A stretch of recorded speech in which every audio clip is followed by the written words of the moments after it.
Hello, welcome to Emerald Lake. It's Raven.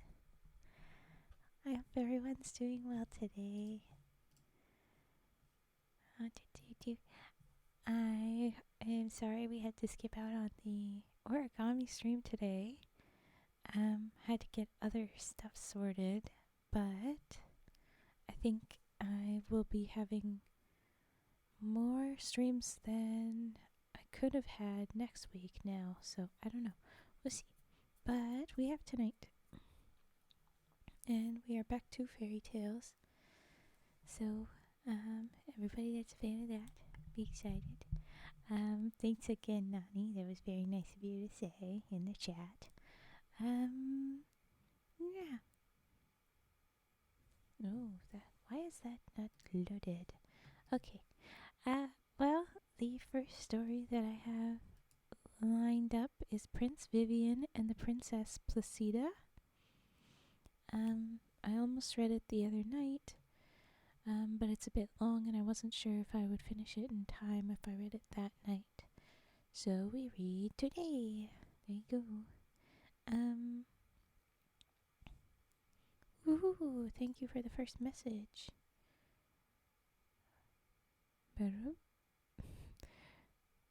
Super. Well, thank you for the dino dance. I'm not totally sure what this story will be. It starts off with a very significant paragraph chunk, but yeah. Hey, you just cheered. Thank you. I appreciate those bits. We know what to do when somebody gifts something, though, don't we? Don't we? Hey, boop. Money frog. Thank you very much for those. Thank you very much for those bits. Oh my gosh. But thank you, Nani. You're very sweet. Hello, Millennial. Go. So I evidently should have had more tea today, but this is where we're at. Alright, we have Prince Vivien and the Princess Placida that we'll start with. Hello. And it's a long one, so I might take a break in between if there's redeems that you guys want. Basically, I think I'm going to say if there's 3 redeems while I'm reading, I will take a break in the middle. But if not, I'm going to just read through, and then we can do a bunch of redeems when it's done. And there should be shorter stories at the next set, so that we can do lots of redeems then.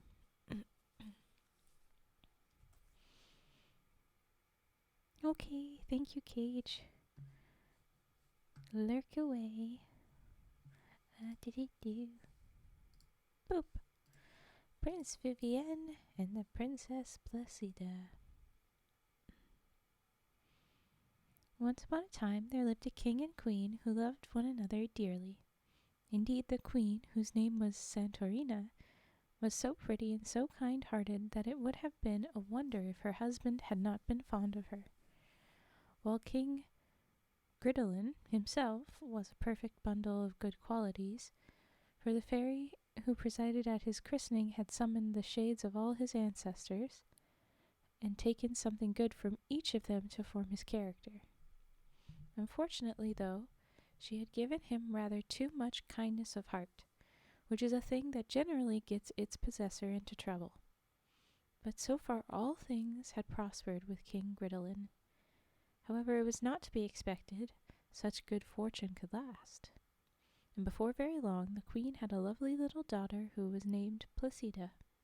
Now the king, who thought that if she resembled her mother in face and mind she would need no other gift, never troubled to ask any of the fairies to her christening, and this offended them mortally. Oh, we know this. Hello, Ignis. Yes, we got bits recently, so we had to do Money Frog. So we've messed up. You gotta invite the fairies to the christenings. Never forget. Somebody's got to get yucked up.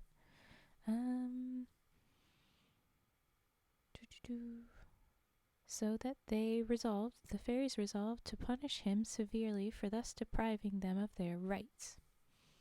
So, to the despair of King Gridlin, the queen first of all became very ill and then disappeared altogether. Ooh, we don't know what happened to her. Uh-oh. If it had not been for the little princess, there is no saying what have become of him, the king. He was so miserable. But there she was to be brought up, and luckily the good fairy Lolotte, in spite of all that had passed, was willing to come and take charge of her, and of her little cousin, Prince Vivien, who was an orphan and had been placed under the care of his uncle, King Gridlin, when he was quite a baby. So I'm a little nervous since we had a prince and a princess in the title. That usually means that they end up happily together, and we've just called them cousins. But hey, isn't that so classic with these? Oh boy. Okay, Fairy Lolotte. Although she neglected nothing that could possibly have been done for them, their characters as they grew up plainly proved that education only softens down natural defects, but cannot entirely do away for them. For Placida, who was perfectly lovely,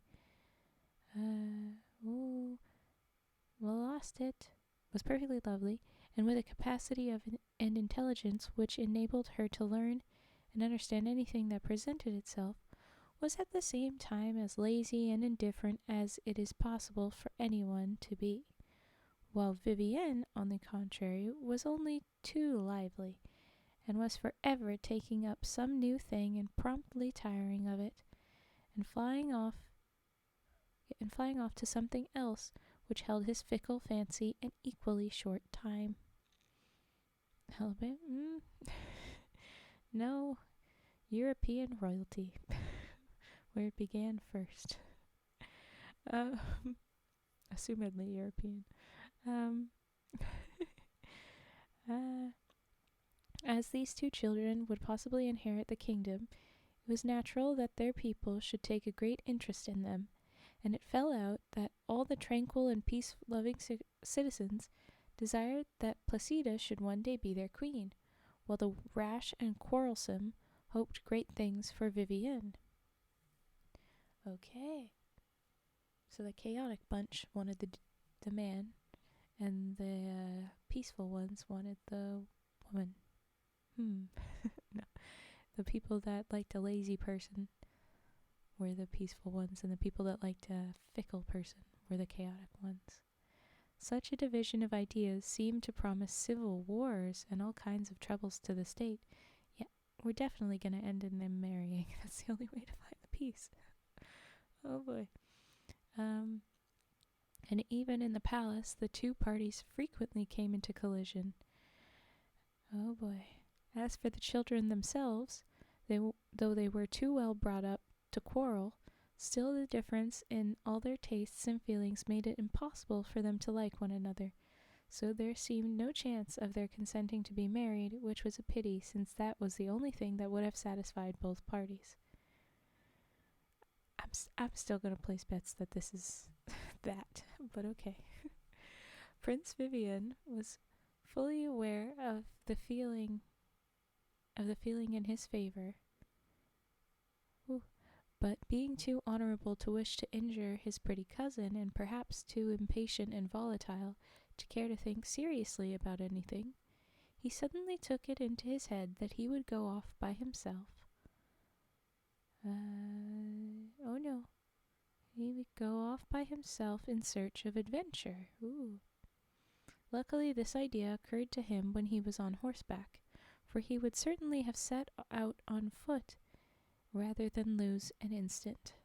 As it was, he simply turned his horse's head without another thought than that of getting out of the kingdom as soon as possible. This abrupt departure was a great blow to the state, especially as no one had any idea what had become of the prince, disappearing just like the queen. Ooh. Even King Gridlin, who had never cared for anything since the disappearance of Queen Santorina, was roused by this new loss, and though he could not so much as look at the Princess Placida without shedding floods of tears, he resolved to see for himself what talents and capabilities she showed. Hello, Tetra. He very soon found out that in addition to her natural indolence, she was being as much indulged and spoilt day by day as if the fairy had been her grandmother, and was obliged to remonstrate very seriously upon the subject. Lolotte took his reproaches meekly, and promised faithfully that she would not encourage the princess in her idleness and indifference any more. From this moment poor Placida's troubles began. She was actually expected to choose her own dresses, to take care of her jewels, and to find her own amusements. But rather than take so much trouble, she wore the same old frock from morning till night, and never appeared in public if she could possibly avoid it. However, this was not all. King Gridolin insisted that the affairs of the kingdom should be explained to her, and that she should attend all the councils. Ooh. Sorry. Hello. I'm doing well, but the whole yawning bug still hasn't left me.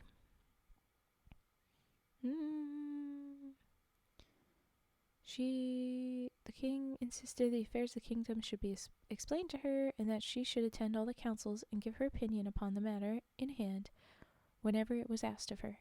And this made her life such a burden to her that she implored Lolotte to take her away from a country where too much was required of an unhappy princess.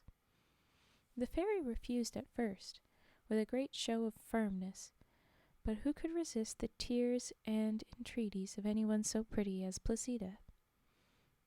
It came to this in the end, that she transported the princess, just as she was, cozily tucked up upon her favorite couch, to her own grotto, and this new disappearance left all the people in despair, and Gridolin went about looking more distracted than ever. I bet everyone he lives with, all the royal family, is just disappear. Not fun. But now let us return to Prince Vivien and see what his restless spirit has brought him to. Though Placida's kingdom was a large one, his horse had carried him gallantly to the limit of it, but it could go no further, and the prince was obliged to dismount and continue his journey on foot, though this slow mode of progress tired his patience severely. After what seemed to him a very long time, he found himself all alone in a vast forest, so dark and gloomy that he secretly shuddered. However, he chose the most promising-looking path he could find, and marched along it courageously at his best speed. But in spite of all his efforts, night fell before he reached the edge of the wood. For some time he stumbled along, keeping to the path as well as he could in the darkness, and just as he was almost wearied out, he saw before him a gleam of light. This sight revived his drooping spirits, and he made sure that he was now close to the shelter and supper he needed so much. But the more he walked towards the light, the further away it seemed. Sometimes he even lost sight of it altogether, and you may imagine how provoked and impatient he was by the time he finally arrived at the miserable cottage from which the light proceeded. He gave a loud knock at the door, and an old woman's voice answered from within. But she did not seem to be hurrying herself to open it as she did not seem to be hurrying herself to open it, he redoubled his blows and demanded to be let in imperiously, quite forgetting that he was no longer in his own kingdom. But all this had no effect upon the old woman, who only noticed all the uproar he was making by saying gently, "You must have patience." He could hear that she really was coming to open the door to him, only she was so very long about it. First she chased away her cat, lest it should run away when the door was opened. Then he heard her talking to herself, and made out that her lamp wanted trimming, that she might see better who it was that knocked, and then that it lacked fresh oil, and she must refill it. So what with one thing and another, she was an immense time trotting to and fro, and all the while she now and again bade the prince have patience. When at last she stood within the little hut, he saw with despair that it was a picture of poverty, and that not a crumb of anything eatable was to be seen, and when he explained to the old woman that he was dying of hunger and fatigue, she only answered tranquilly that he must have patience. However, she presently showed him a bundle of straw on which he could sleep. "But what can I have to eat?" cried Prince Vivien sharply. Wait a little, she replied. "If you will only have patience, I am just going out into the garden to gather some peas. We will shell them at our leisure, then I will light a fire and cook them, and when they are thoroughly done, we can enjoy them peaceably. There is no hurry." "Hello, Rose. I shall have died of starvation by the time all that is done," said the prince ruefully. "Patience, patience," said the old woman, looking at him with her slow, gentle smile. "I can't be hurried. All things come at last to him who waits. You must have heard that often." Prince Vivien was wild with aggravation, but there was nothing to be done. Yes, I managed. He was wild with aggravation, but there was nothing to be done. "Come, then," said the old woman. "You shall hold the lamp to light me while I pick the peas." The prince, in his haste, snatched it up so quickly that it went out, and it took him a long time to light it again, with 2 little bits of glowing charcoal which he had to dig out from the pile of ashes upon the hearth. However, at last the peas were gathered and shelled and the fire lighted, but then they had to be carefully counted, since the old woman declared that she would cook 54 and no more.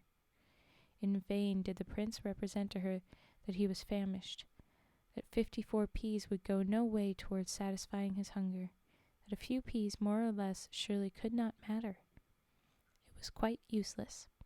In the end he had to count out the 54, and worse than that, because he dropped 1 or 2 in his hurry, he had to begin again from the very first to be sure the number was complete.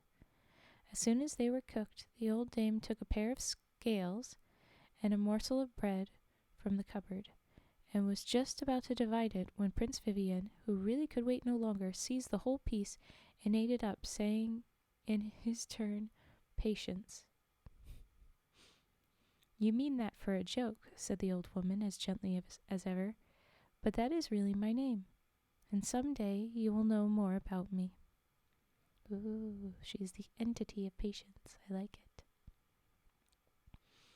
Then they each ate their 27 peas, and the prince was surprised to find that he wanted nothing more, and as he slept as sweetly upon his bed of straw as he had ever done in his palace. In the morning, the old woman gave him milk and bread for his breakfast, which he ate contentedly, rejoicing that there was nothing to be gathered or counted or cooked, and when he had finished he begged her to tell him who she was. "That I will, with pleasure," she replied, "but it will be a long story." "Oh, if it is long, I can't listen," cried the prince. "But," said she, "at your age you should attend to what old people say, and learn to have patience." But, said the prince in his most impatient tone, "old people should not be so long-winded. Tell me what country I have got into, and nothing else." "With all my heart," said she. "You are in the forest of the blackbird. It is here that he utters his oracles." "An oracle!" cried the prince. "Oh, I must go and consult him." Thereupon he drew a handful of gold from his pocket and offered it to the old woman, and when she would not take it, he threw it down upon the table and was off like a flash of lightning, without even staying to ask the way. Very smart little idiot. He took the first path that presented itself and followed it at the top of his speed, often losing his way or stumbling over some stone, or running up against a tree, and leaving behind him without regret the cottage which had been as little to his taste as the character of its possessor. After some time, he saw in the distance a huge black castle which commanded a view of the whole forest. The prince felt certain that this must be the abode of the oracle, and just as the sun was setting, he reached its outermost gates. The whole castle was surrounded by a moat, and the drawbridge, and all the gates, and even the water in the moat, were all of the same somber hue as the walls and towers. Upon the gate hung a huge bell, upon which was written in red letters, "Mortal, if thou art curious to know thy fate, strike this bell, and submit to what shall befall thee." The prince, without the smallest hesitation, snatched up a great stone and hammered vigorously upon the bell, which gave forth a deep and terrible sound. The gate flew open and closed again with a thundering clang the moment the prince had passed through it, while from every tower and battlement rose a wheeling, screaming crowd of bats, which darkened the whole sky with their multitudes. Anyone but Prince Vivien would have been terrified by such an uncanny sight, but he strode stoutly forward till he reached the second gate, which was opened to him by 60... Why do we have to specify this? It says 60 black slaves covered from head to foot in long mantles. He wished to speak to them, but soon discovered that they spoke an utterly unknown language and did not seem to understand a word he said. Well, they are slaves. They were probably stolen from somewhere far away. This was a great aggravation to the prince, who they spelt it with a V, not accustomed to keep his ideas to himself, and he positively found himself wishing for his old friend Patience. However, he had to follow his guides in silence, and they led him into a magnificent hall. The floor was of ebony, the walls of jet, and all the hangings were of black velvet, but the prince looked round it in vain for something to eat, and then made signs that he was hungry. In the same manner he was respectfully given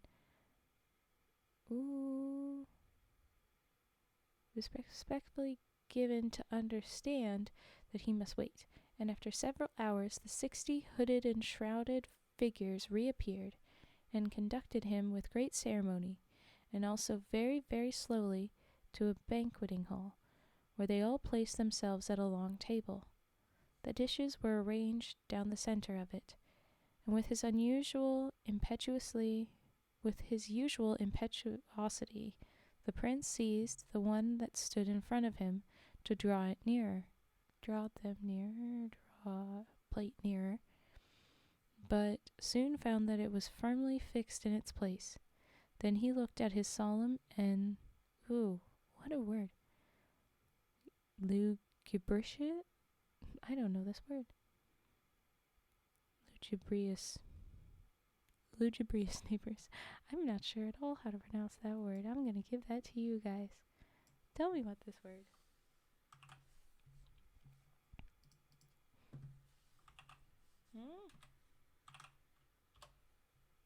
I want suggestions. He looked at his solemn neighbors, solemn and insert word here, neighbors, and saw that each one was supplied with a long, hollow reed, which he slowly sucked up his portion, and the prince was obliged to do the same, though he found it a frightfully tedious process. After supper they returned as they had come to the ebony room, where he was compelled to look on while his companions played interminable games of chess. And not until he was nearly dying of weariness did they, slowly and ceremoniously as before, conduct him to his sleeping apartment. Yeah, I'll be Googling. I'll be Googling later, I'm sure. I'll write it out so I don't forget it. Lugubrious? Lugubrious. I don't know. They finally conducted him to his apartment. The hope of consulting the oracle woke him very early the next morning, and his first demand was to be allowed to present himself before it, or them, oracle. But without replying, his attendants conducted him to a huge marble bath, very shallow at one end and quite deep at the other, and gave him to understand that he was to go into it. The prince, nothing loth, was for springing at once into deep water, but he was gently but forcibly held back, and only allowed to stand where it was about an inch deep, and he was nearly wild with impatience when he found that this process was to be repeated every day in spite of all he could say or do, the water rising higher and higher by inches, so that for 60 days he had to live in perpetual silence, ceremoniously conducted to and fro, supping all his meals through the long reed, and looking on at innumerable games of chess, the game of all others which he detested most. But at last the water rose as high as his chin, and his bath was complete, and that day the slaves in their black robes, and each having a large bat perched upon his head, marched in slow procession with the prince in their midst, chanting a melancholy song to the iron gate that led into a kind of temple. At the sound of their chanting, another band of slaves appeared and took possession of the unhappy Vivien. No problem, you couldn't stay longer, but I pretty much work all day. Oh, I'm assuming you're talking about Cage's stream. Unless you have to leave now, which is also fine. Unhappy Vivien being passed about. They looked to him exactly like the ones he had left, except that they moved more slowly still, and each one had a raven upon his wrist, and their harsh croakings re-echoed through the dismal place. Holding the prince by the arms, not so much to do him honor as to restrain his impatience, they proceeded by slow degrees up the steps of the temple, and when they at last reached the top, he thought his long waiting must be at an end. But on the contrary, after slowly enshrouding him in a long black robe like their own, they led him into the temple itself, where he was forced to witness numbers of lengthy rites and ceremonies. By this time, Vivien's active impatience had subsided into passive weariness. His yawns were continual and scandalous, but nobody heeded him. He stared hopelessly at the thick black curtain which hung down straight in front of him, and could hardly believe his eyes when it presently began to slide back, and he saw before him the black bird. It was of enormous size, and was perched upon a thick bar of iron, which ran across from one side of the temple to the other. At the sight of it all, the slaves fell upon their knees and hid their faces, and when it had 3 times flapped its mighty wings, it uttered distinctly in Prince Vivien's own language the words, "Prince, your only chance of happiness depends upon that which is most opposed to your own nature," looking or sounding sad and dismal. Very reasonable. I figured it would be something not too far from a synonym to solemn, because it went right there, but I'm wondering how to pronounce it more so. I'll be checking that out later. Okay.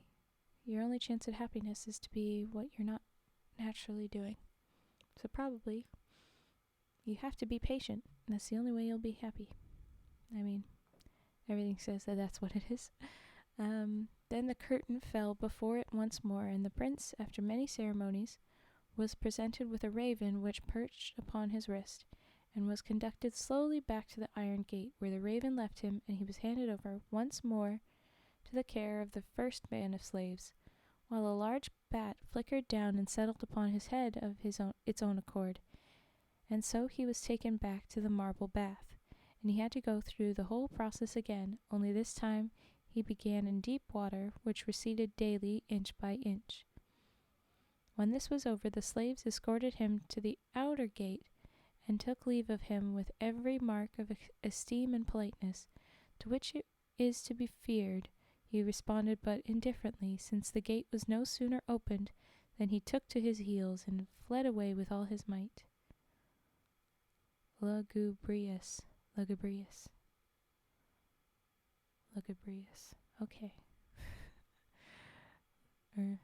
Lugubrious. Okay. Sorry. Learning. I enjoy it. Okay, so he ran with all his might, his one idea being to put as much space as possible between himself and the dreary place into which he had ventured so rashly, just to consult a tedious oracle who after all had told him nothing. He actually reflected for about 5 seconds on his folly, and came to the conclusion that it might sometimes be advisable to think before one acted. He's learning. Look at that.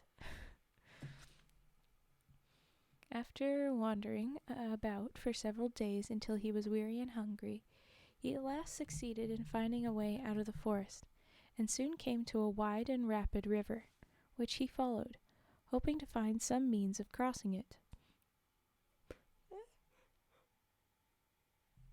I apologize. Okay. And it happened that as the sun rose the next morning, he saw something of a dazzling whiteness moored out in the middle of the stream. Upon looking more attentively at it, he found that it was one of the prettiest little ships he had ever seen, and the boat that belonged to it was made fast to the bank quite close to him. Okay, so it's a ship and a boat. The prince was immediately seized with the most ardent desire to go on board the ship, and shouted loudly to attract the notice of her crew, but no one answered. So he sprang into the little boat and rowed away without finding it at all hard work, for the boat was made of all white paper, and was as light as a rose leaf. The ship was made of white paper too, and the prince presently discovered when he reached it. He found not a soul on board, but there was a very cozy little bed in the cabin, and an ample supply of all sorts of good things to eat and drink, which he made up his mind to enjoy until something new happened. Ooh, English is not my first language, so I struggle with it as well. I can chat because I use the Google Translate. I like still just learning. Anyway, it's my first language, but I'm still gonna learn plenty. Ooh, thank you for the follow. Nenormous. Okay, so something has abruptly happened while he's checking out the paper boats. Having been thoroughly well brought up at the court of King Gridlin, of course, he understood the art of navigation, but when once he had started, the current carried the vessel down at such a pace that before he knew where he was, the prince found himself out at sea. Okay, I'm sorry. Did little man just steal the boat and not care? What the heck? Aw, not great, Riz, but alright. 78. Hey. 3/4.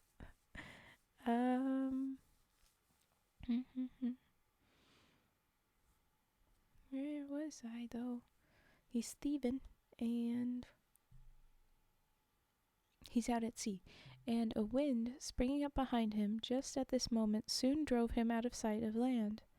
By this time he was somewhat alarmed, and did his best to put the ship about and get back to the river, but wind and tide were too strong for him, and he began to think of the number of times from his childhood up that he had been warned not to meddle with water. But it was too late now to do anything but wish vainly that he had stayed on shore, and to grow heartily weary of the boat and the sea and everything connected with it.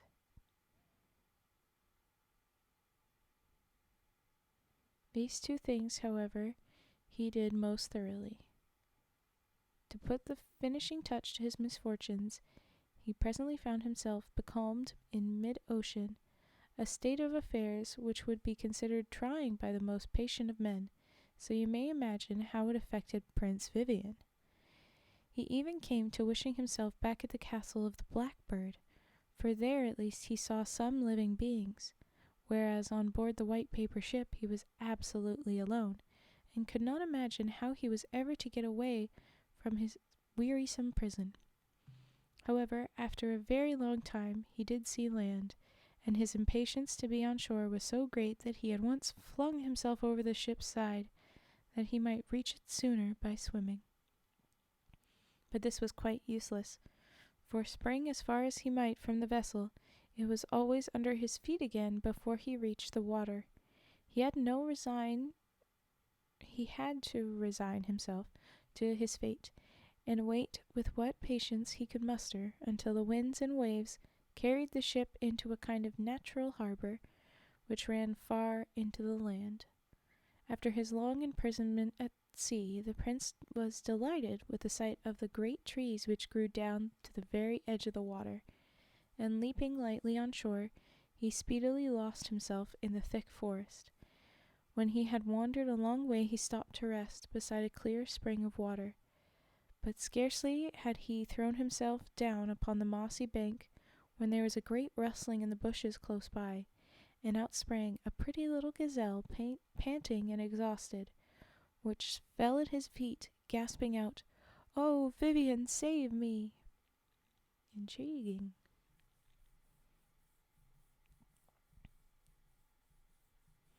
We've got Russian, and we've got Japanese and English in the chat, I guess. But hey, cool. Oh, hey, hey, Bratty. Partway through a story. Spanish too? Yes, but you weren't here just yet. Okay. "Oh, Vivien, save me," says the gazelle.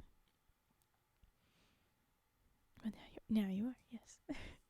The prince, in great astonishment, leapt to his feet, and had just time to draw his sword before he found himself face to face with a large green lion, which had been hotly pursuing the poor little gazelle.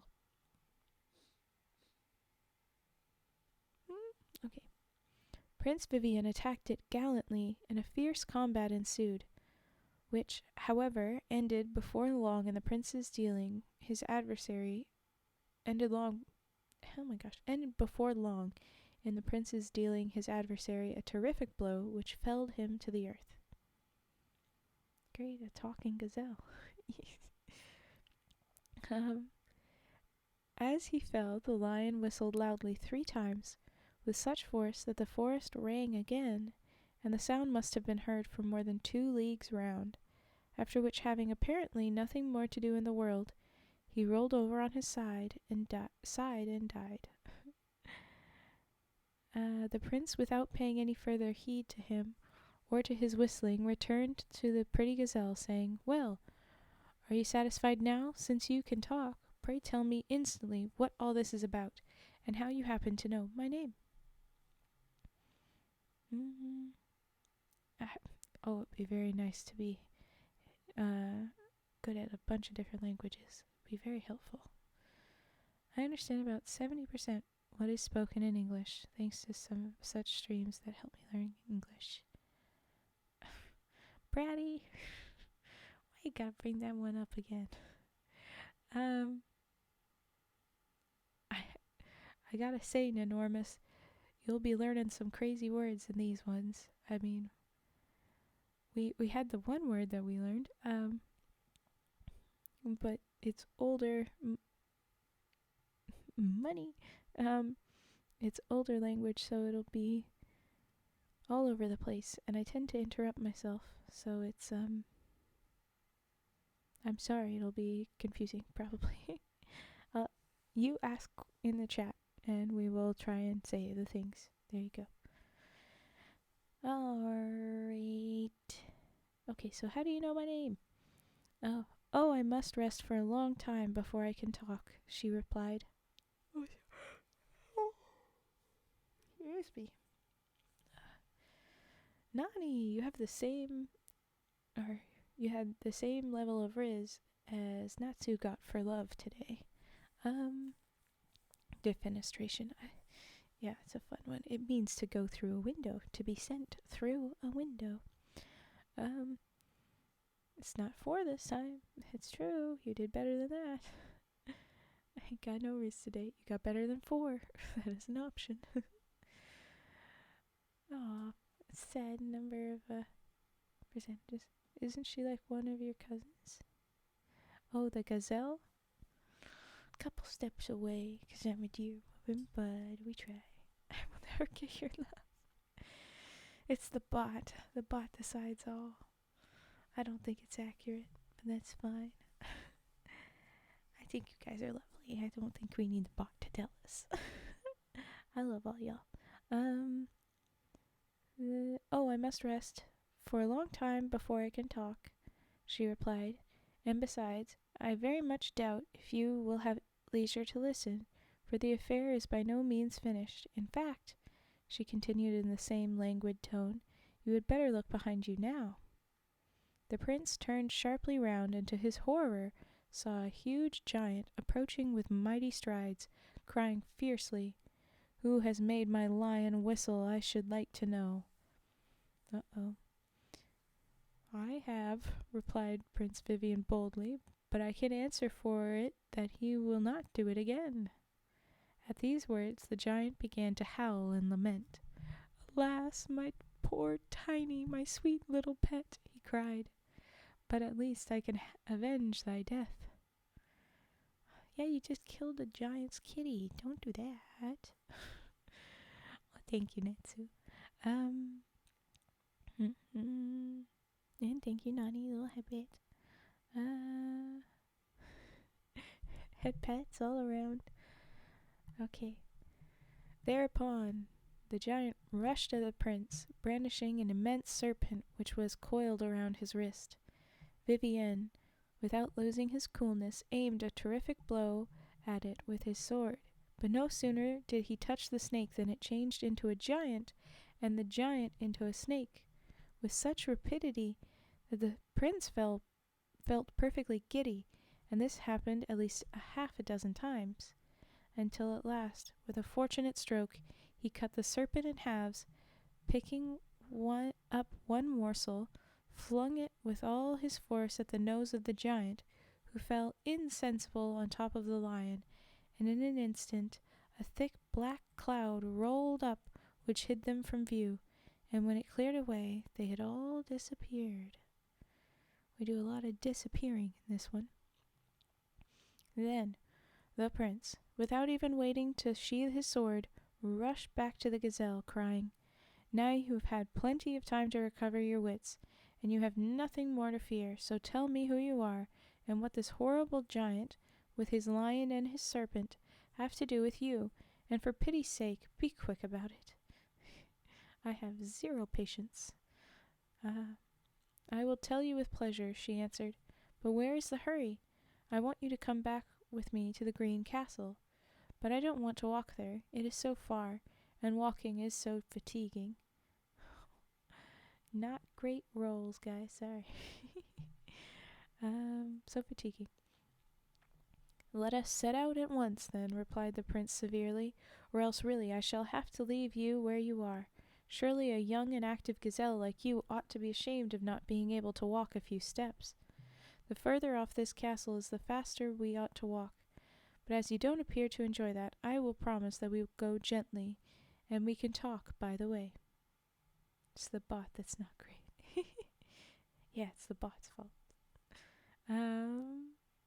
"It would be better still if you would carry me," she said sweetly, "but as I don't like to see people giving themselves trouble, you may carry me and make that snail carry you." "What?" So saying, she pointed languidly with one tiny foot at what the prince had taken for a block of stone, but now he saw that it was a huge snail. "What? I ride a snail?" cried the prince. "You are laughing at me, and beside, we should not get there for a year." "Oh, well then don't do it," replied the gazelle. "I'm quite willing to stay here. The grass is green and the water clear, but if I were you, I should take the advice that was given me and ride the snail." Okay. So though it did not please him at all, the prince took the gazelle in his arms and mounted upon the back of the snail, which glided along very peaceably, entirely declining to be hurried by frequent blows. Sorry. The snail keeps going, entirely declining to be hurried by the frequent blows from the prince's heels. In vain did the gazelle represent to him that she was enjoying herself very much, and that this was the easiest mode of conveyance she had ever discovered. Prince Vivien was wild with impatience, and thought that the Green Castle would never be reached. However, at last they did get there, and every one who was in it ran to see the prince dismount from his singular steed. I declare war on the bot. It's time. Oh boy. Oh yeah, the snail. Yeah. um. mm, But by what was his surprise? Sorry, when having at her request set the gazelle gently down upon the steps which led up to the castle, he saw her suddenly change into a charming princess and recognized in her his pretty cousin Placida. Of course, who else would be so lazy? Uh, who greeted him with her usual tranquil sweetness. His delight knew no bounds, and he followed her eagerly up into the castle, impatient to know what strange events had brought her there. But after all, he had to wait for the princess's story, for the inhabitants of the Green Lands, hearing that the giant was dead, ran to offer the kingdom to his vanquisher, and Prince Vivien had to listen to various complimentary harangues, which took a great deal of time, though he cut them as short as politeness allowed, if not shorter. But at last he was free to rejoin Placida, who at once began the story of her adventures. After you had gone away, said she, they tried to make me learn how to govern the kingdom, which wearied me to death, so that I begged and prayed Lolotte to take me away with her, and this she presently did, but very reluctantly. However, having been transported to her grotto upon my favorite couch, I spent several delicious days, soothed by the soft green light which was like a beech wood in the spring, and by the murmuring of bees and the tinkle of falling water.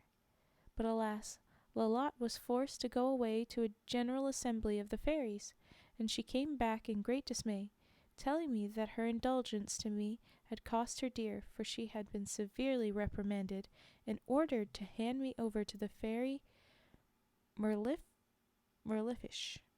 we're going to say, or Merlifiche, who was already taking charge of you, and who had much commended for her management of you.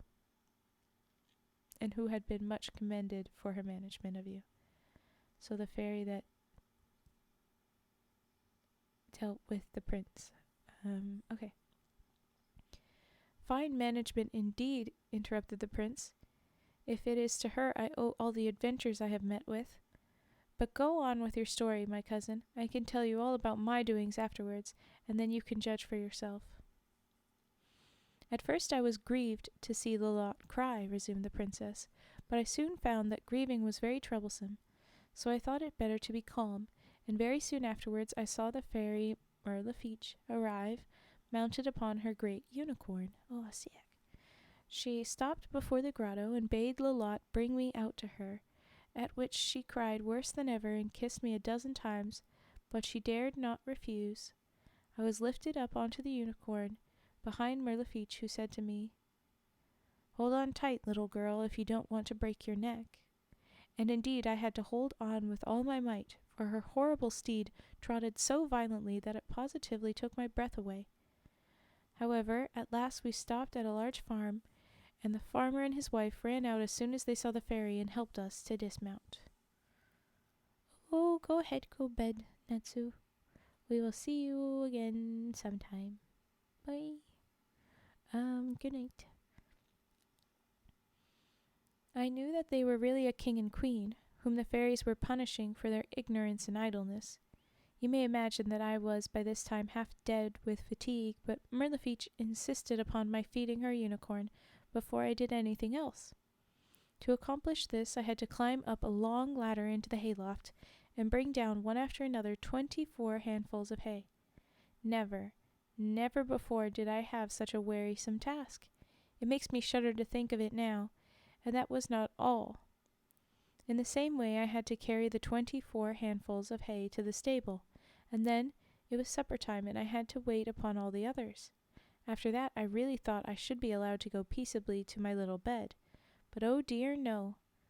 First of all I had to make it, for it was all in confusion, and then I had to make one for the fairy and tuck her in, and draw the curtains round her, beside rendering her a dozen little services which I was not at all accustomed to. Finally, when I was perfectly exhausted by all this toil, I was free to go to bed myself, but as I never as I had never before undressed myself, and really did not know how to begin, I lay down as I was. Unfortunately, the fairy found this out, and just as I was falling into sweet slumber, she made me get up once more. But even then I managed to escape her vigilance, and only took off my upper robe. Indeed, I may tell you in confidence that I always find disobedience answer very well. One is often scolded, it is true, but then one has been saved some trouble. Okay. At the earliest dawn of day, Mirlifiche woke me, and made me take many journeys to the stable to bring her word how her unicorn had slept, and how much hay he had eaten, and then to find out what time it was, and if it was a fine day. I was so slow and did my errands so badly that before she left she called the king and queen and said to them, "I am much more pleased with you this year. Continue to make the best of your farm if you wish to get back to your kingdom, and also take care of this little princess for me, and teach her to be useful, that when I come I may find her cured of her faults. If she is not—" Here she broke off with a significant look, and mounting my enemy, the unicorn, speedily disappeared. The king and queen, turning to me, asked me what I could do. "Nothing at all, I assure you," I replied in a tone which really ought to have convinced them, but they went on to describe various employments, and tried to discover which of them would be most to my taste. However, at last I persuaded them that to do nothing whatever would be the only thing that would suit me, and that if they really wanted to be kind to me, they would let me go to bed and to sleep, and not tease me about doing anything. To my great joy, they not only permitted this, but actually, when they had their own meals, the queen brought my portion up to me. But early the next morning she appeared at my bedside, saying with an apologetic air, "My pretty child, I am afraid you must really make up your mind to get up today. I know quite well how delightful it is to be thoroughly idle, for when my husband and I were king and queen we did nothing at all from morning to night, and I sincerely hope that it will not be long before those happy days will come again for us. But at present we have not reached them, nor have you, and you know from what the fairy said that perhaps worse things may happen to us if she is not obeyed. Make haste, I beg of you, and come down to breakfast, for I have put by some delicious cream for you." This girl is nowhere near done her story. Oh my gosh. We're not gonna hear what happens now that they have met for a while. It was really very tiresome, but as there was no help for it, I went down. But the instant breakfast was over, they began again their cuckoo cry of "What will you do?" In vain did I answer, "Nothing at all, if it please you, madam." The queen at last gave me a spindle and about 4 pounds of hemp upon a distaff, and sent me out to keep the sheep, assuring me that there could not be a pleasanter occupation, and that I could take my ease as much as I pleased. I was forced to set out, very unwillingly, as you may imagine, but I had not walked far before I came to a shady bank in what seemed to be a charming place. I stretched myself cosily upon the soft grass, and with a bundle of hemp for a pillow, slept as tranquilly as if there were no such things as sheep in the world, while they for their part wandered hither and thither at their own sweet will, as if there was no such thing as a shepherdess, invading every field and browsing upon every kind of forbidden dainty, until the peasants, alarmed by the havoc they were making, raised a clamour, which at last reached the ears of the king and queen, who ran out, and seeing the cause of the commotion, hastily collected their flock. And indeed the sooner the better, since they had to pay for all the damage they had done. As for me, I lay still and watched them run, for I was very comfortable, and there I might be still if they had not come up, all panting and breathless, and compelled me to get up and follow them. They also reproached me bitterly, but I had hardly tell you that they did not again entrust me with the flock. But whatever they found for me to do, it was always the same thing. I spoilt and mismanaged it all, and was so successful in provoking even the most patient people, that one day I ran away from the farm, for I was really afraid the queen would be obliged to beat me. When I came to the little river in which the king used to fish, I found the boat tied to a tree, and stepping in, I unfastened it and floated gently down the current. The gliding of the boat was so soothing that I did not trouble myself in the least when the queen caught sight of me and ran along the bank, crying, "My boat, my boat! Husband, come and catch the little princess who is running away with my boat."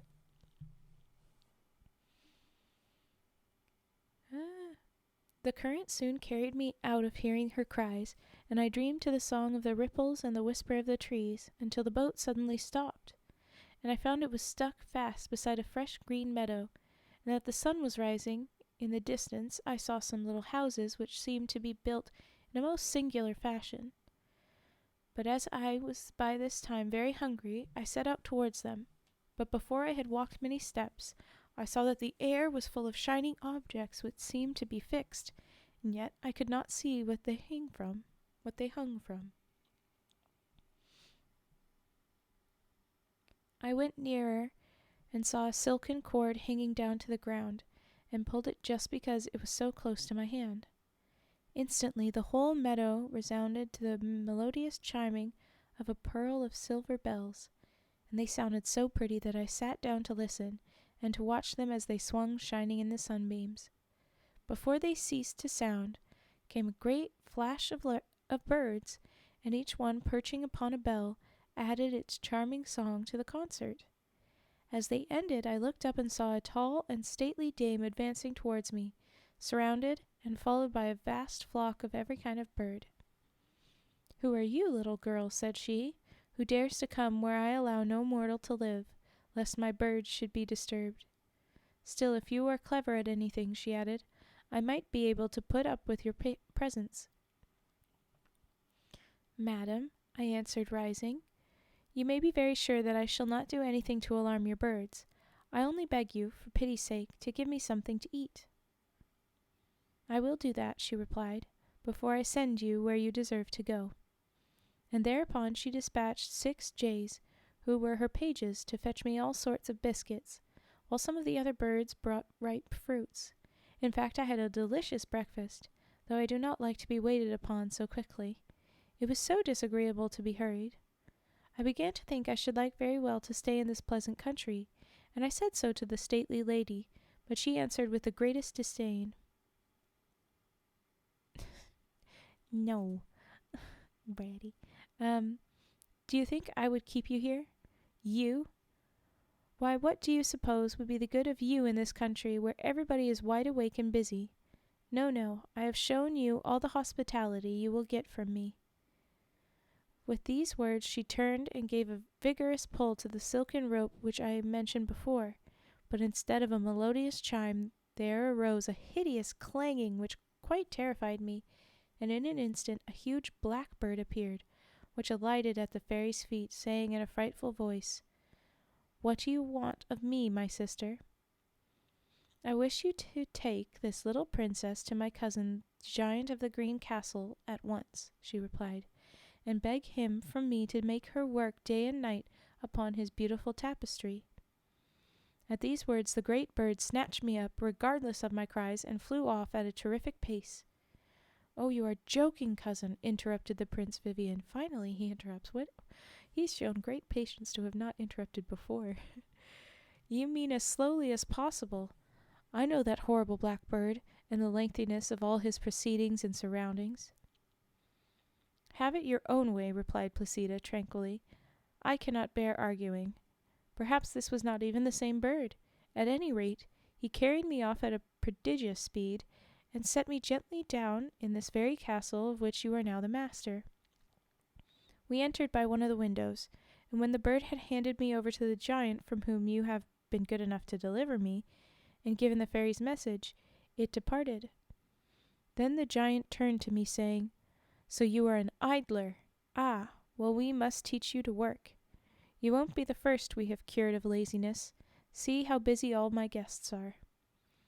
I looked up as he spoke, and saw an immense gallery ran all around the hall, in which were tapestry frames, spindles, skeins of wool, patterns, and all necessary things.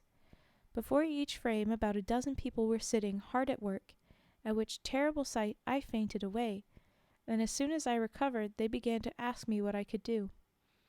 It was in vain that I replied as before, and with the strongest desire to be taken at my word, nothing at all. The giant only said, "Then you must learn to do something in this world. There is enough work for everybody." It appeared that they were working into the tapestry all the stories the fairies liked best, and they began to try and teach me to help them. But from the first class, where they tried me to begin with, I sank lower and lower, and not even the most simple stitches could I learn. In vain they punished me by all the usual methods. In vain the giant showed me his menagerie, which was entirely composed of children who would not work. All of the people wielding it. Oh my gosh, no? Feigned incompetence. There's a different word for it, but anyway. All of them, I guess.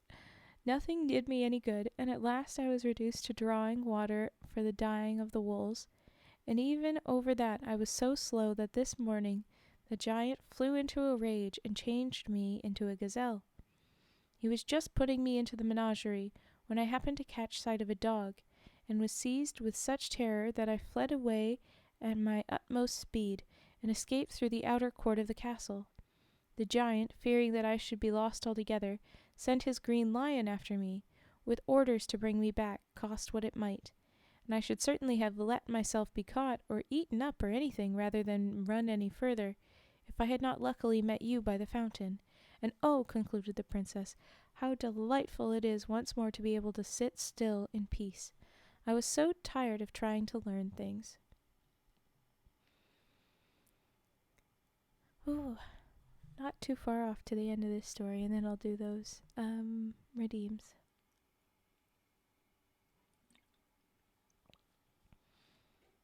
Prince Vivien said that, for his part, he had been kept a great deal too still, and had not found it at all amusing, and then he recounted all his adventures with breathless rapidity, how he had taken shelter with the Dame Patience, and consulted the oracle, and voyaged in the paper ship. Then they went hand in hand to release all the prisoners in the castle, and all the princes and princesses who were in cages in the menagerie, for the instant the green giant was dead, they had resumed their natural forms. As you may imagine, they were all very grateful, and Princess Placida entreated them never, never to do another stitch of work so long as they lived, and they promptly made a great bonfire in the courtyard, and solemnly burnt all the embroidery frames and spinning wheels. Then the princes gave them splendid presents, rather sat by while Prince Vivien gave them, and there were great rejoicings in the green castle, and everyone did his best to please the prince and princess. But with all their good intentions they often made mistakes, for Vivien and Placida were never of one mind about their plans, so it was very confusing, and they frequently found themselves obeying the prince's orders very, very slowly, and rushing off with a lightning speed to do something the princess did not wish to have done at all, until by and by the two cousins took to consulting with and consoling one another in all these little vexations, and at last they came to be so fond of each other that for Placida's sake Vivien became quite patient, and for Vivien's sake Placida became made the most unheard of exertions. Okay, so they're meeting in the middle now. All right. But now the fairies, who had been watching all these proceedings with interest, thought it was time to interfere, and ascertain by further trials if this improvement was likely to continue, and if they really loved one another. Oh, there we go. Yeah, you just know it. This is why we made the puke frog. Can we get some puke frog? There he is.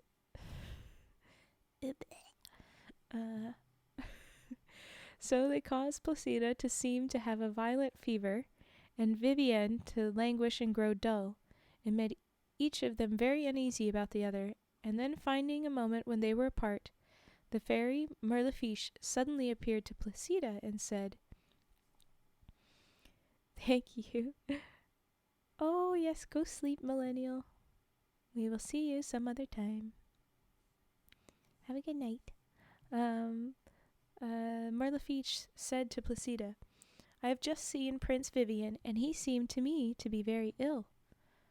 Alas, yes, madam, she answered, and if you will but cure him, you may take me back to the farm or bring the green giant to life again, and you shall see how obedient I will be.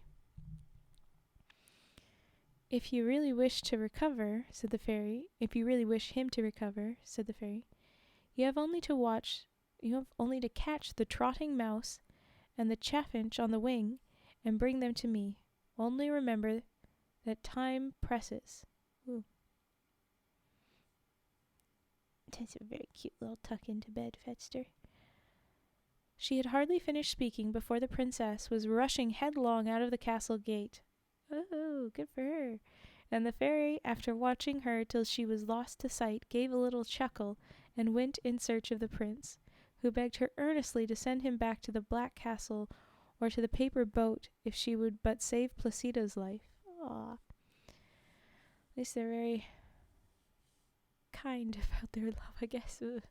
The fairy shook her head and looked very grave. She quite agreed with him. The princess was in a bad way.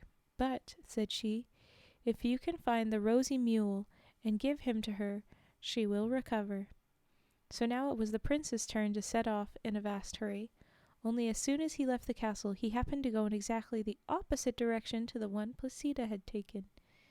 Now you can imagine these two devoted lovers hunting night and day, the princess in the woods always running, always listening, pursuing hotly after two creatures which seemed to her very hard to catch, which she never ceased from pursuing. The prince, on the other hand, wandering continually across the meadows, his eyes fixed upon the ground, attentive to every movement among the moles. Oh, I thought it was a mule. Oops. Oh well. He was forced to walk slowly, slowly upon tiptoe, hardly venturing to breathe. The rosy mole, often he stood for hours motionless as a statue, and if the desire to succeed could have helped him, he would have soon possessed the rosy mole. But alas, all that he caught were black and ordinary, though strange to say, he never grew impatient, but always seemed ready to begin the tedious hunt again. But this changing of character is one of the most ordinary miracles which love works. Neither the prince nor the princess gave a thought to anything but their quest. It never even occurred to them to wonder what country they had reached, so you may guess how astonished they were one day when, having at last been successful after their long and weary chase, they cried aloud at the same instant, "At last I have saved my beloved," and then, recognizing each other's voice, looked up and rushed to meet one another with the wildest joy. Surprise kept them silent, while for one delicious moment they gazed into each other's eyes, and just then who should come up but King Cridolin, for it was into his kingdom they had accidentally strayed. Yep. He recognized them in his turn and greeted them joyfully. But when they turned afterwards to look for the rosy mole, the chaffinch, and the trotting mouse, they had vanished, and in their places stood a lovely lady whom they did not know, the blackbird and the green giant. King Cridolin had no sooner set eyes upon the lady than with a cry of joy, of course, he clasped her in his arms, for it was no other than his long-lost wife, Santorina, about whose imprisonment in Fairyland you may perhaps read some day. Lovely. Then the blackbird and the green giant resumed their natural form, for they were enchanters, and up flew Lolotte and Mirlifiche in their chariots, and then there was a great kissing and congratulating, for everybody had regained someone he loved, including the enchanters, who loved their natural forms dearly. After this they repaired to the palace, and the wedding of the Prince Vivien and Princess Placida was held at once, with all the splendor imaginable. King Cridolin and Queen Santorina, after all their experiences, had no further desire to reign, so they retired happily to a peaceful place, leaving their kingdom to the prince and princess, who were beloved by all their subjects, and found their greatest happiness all their lives long in making other people happy. The end. How sweet. but okay. Oh, that was a longer story. It was a heck of a story. But now we can do redeems, yay. I'll start with the mic arm sharpening. Gotta move things around just a second.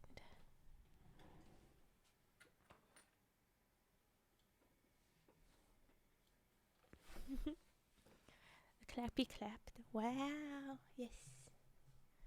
Huzzah, the end. Story. Good. Mostly good ending, just a little icky, that's all. Ooh, and then card dealing, okay.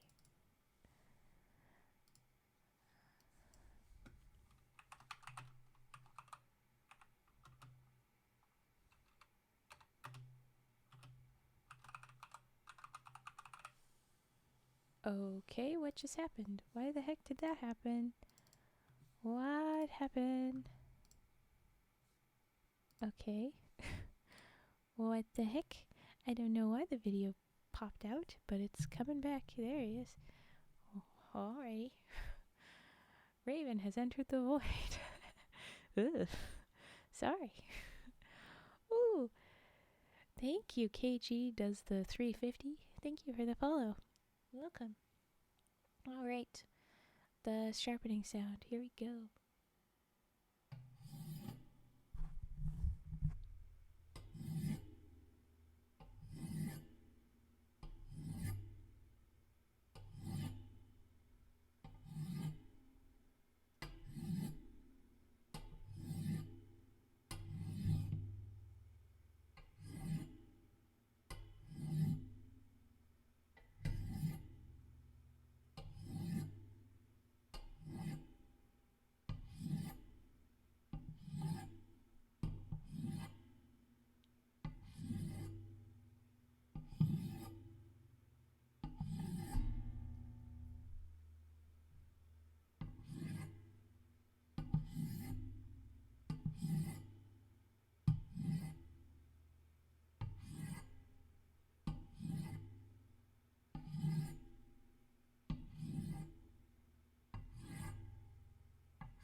And there was sharpening. And now we'll do singing frog.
there was a frog.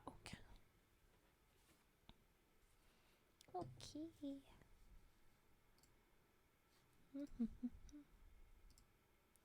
It's card dealing next.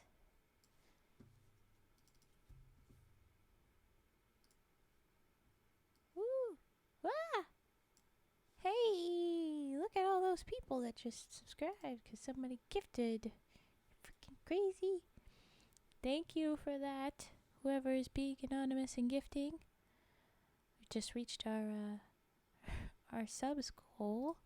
But also, we're gonna have to say something. Whoop, whoop, whoop, whoop. Money frog. Whoop, whoop, whoop, whoop. Money frog. Tetra and I already dropped ours. Thank you very much for that. I appreciate it. Came out of nowhere. But we had singing frog. Now we have party frog. There we go. I'm about to do cards, which kind of feels fitting for having money raining. Here we go. Ah.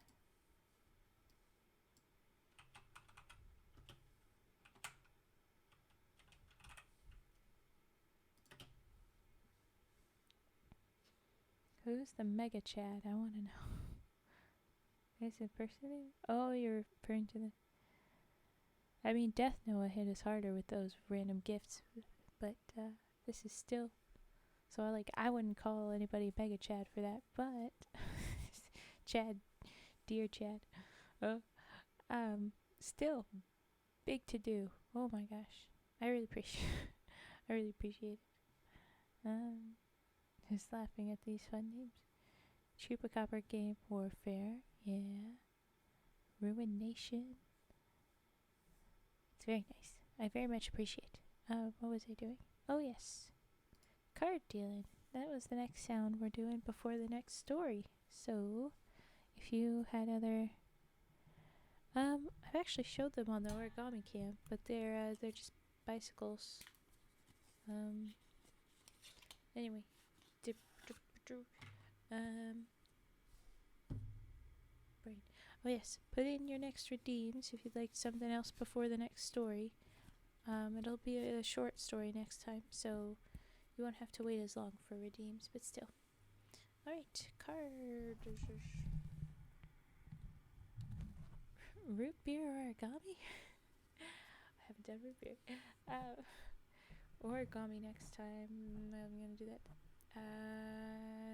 Probably be at least a week out. But Nani! Look at you, frickin' heck. Y'all going and making me crazy. Thank you. Why does this one do this every time? I want a rain and money frog. I want a bouncy. And then I want another money frog. Stop being so tricky. Hype. Yes, it is hypes. Okay. Thank you for starting a hype train now. It's up to level 3 because you freaking big old bombed it. Yes, people, the money frogs. I am gonna start the card dealing though because I feel like I've made it wait so long. Are you freaking kidding me? Stop this, you crazy people! No, don't be irresponsible. We better drop some freaking money frogs again. Money frog. Thank you for the rest of those subs. 62 now. Dang. We got a heckin' bunch. Thank you. I appreciate it a lot. So many money frogs. 1 billion money frogs tonight. No, it's probably like 100 money frogs we've got going now. But alright, thank you. You freaking generous people. Yeah, okay. But I need to do cards because I made you wait so long to do things. Alright, I gotta do that. And then I got glass jar to tippy tap. No! Yeah! Ah! What are you doing? Don't do this. Ah! Thank you, Nani, for the next thwack of those. Oh my goodness. And we shattered the goal is what we did. We just blew that up. Thank you. You guys are too nice. I already said that, and then you did more. Really is too nice. Okay. Oh my god. This feels a little like, because it keeps me in the anonymous gifter and then Nani. It's like, yeah, exactly. I had to refresh my. It's like you guys are doing some goofiness where you're in an auction. Like I bid 5 more subs. I bid 6 more subs, and so it feels a little funny. But oh my gosh, okay, more little dudes. Go bouncing, go bouncing, go monies. It was a new record. It was. It's confirmed. It said that it was shattered. Here you go. Thank you. Oh my gosh. Oh, we're just getting all the money frog dancing today. I'm trying to figure out. Naughty! Guys, what are you doing? What are you doing? This isn't an auction. You don't have to keep doing it to each other. Ah! Ah! Oh, no. Hey, do the right thingies. I said more frog. Do the rest of the frogs, I said. Freaking heck. I want to win.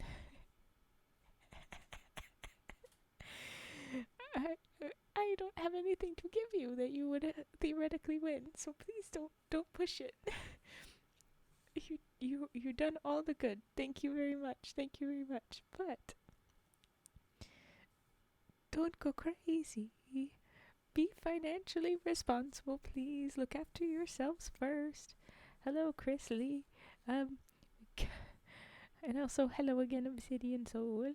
We've got a bunch of freaking subs gifting. They're doing no.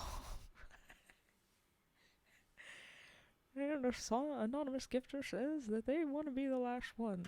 Gonna get another. Stop.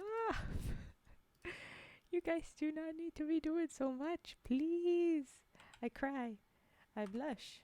I cry and I blush. This is too much. It's too much. Ah, money frogs. I am financially responsible. Those memes say no you're not. No they don't. Fetster. Give some more for Fetster. Fetster deserves a bit of money frog too. Thank you for the follow. Maneko Mono, thank you. Thank you for the sub. Yes. Oh, who did you get yours from? Okay, you got yours from Anonymous Gifter TM. So I can't call them out specifically, but yes, thank you for giving that. Made it to level frickin' 7. Ah. And I'm gonna keep blushing, but I'm gonna stop crying. Thank you for no, Nani, stop it, Nani. Ah. Stop it. Train. Cage. Okay, so I have to do a heckin' bunch for Nani, and then I'll do a couple more for you, Cage. Those 2 are just for you. Thank you. Level 8 all-time record. Wow. You're just shattering my records here, guys. This is crazy. This is crazy. Did you think lurking would stop me from catching the 12 a.m. train? It's my train. Choo-choo. Are you saying it's like you've got 2 people fighting? Thank you for the follow, Tosakarin. to Saccharine. Thank you for that. Are you saying it's like two people fighting for the engine? Because then I'm like Snowpiercer. If anybody watches that, this is not a hype train. This is a scary train. Snowpiercer. Oh no. But okay, thank you guys. Okay. All the gifts and the bits is. Thank you. All right. I need to shut up. No matter what happened, I'm gonna start my card dealing. Okay? Who is the anonymous one? Don't do that. Don't do it. Don't encourage more crazy. No, don't be crazy. Ooh, oh, we got a raid. Hello. Who is raiding? I need to see that again. Oh, Nico Mono, you raided. 'Cause you got a gift. Thank you. Thank you. How do I know how to do this. Shout out. No, somebody else did that. Oh, you did do that. Anonymous gifter, I said don't do this. Oh my god, yeah. Okay, everybody that's new here. They're doing a hyping train, but there's a tradition here. We drop a money frog for everybody that gives monies. So if you got subscribed here in this, please drop some money frogs so that we can celebrate. Oh my god, Masked to Justice. I like that name. Thank you. Or you just evening out the numbers because you gave 3. It's like off. I appreciate. My brain was itching at that. Okay, drop the money frogs because there's just more money frogs. I can't keep up. There's too many monies.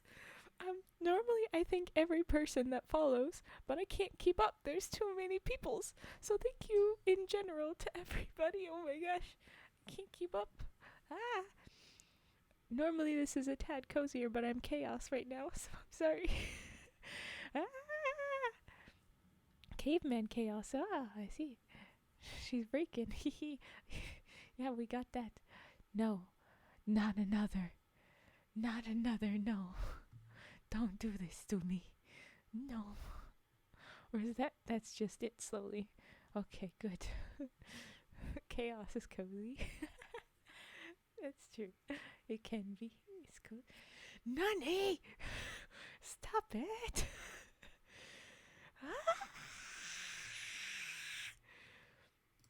Okay, more monies. All the monies. I'm lots of wows too, because this is wow. I said it's mine. Oh, I like the little twerk in there. Why does this? Yeah. Oh, it was like this is King of the Hill, isn't it? That looks like him. And it was. It was King of the Hill. There you go.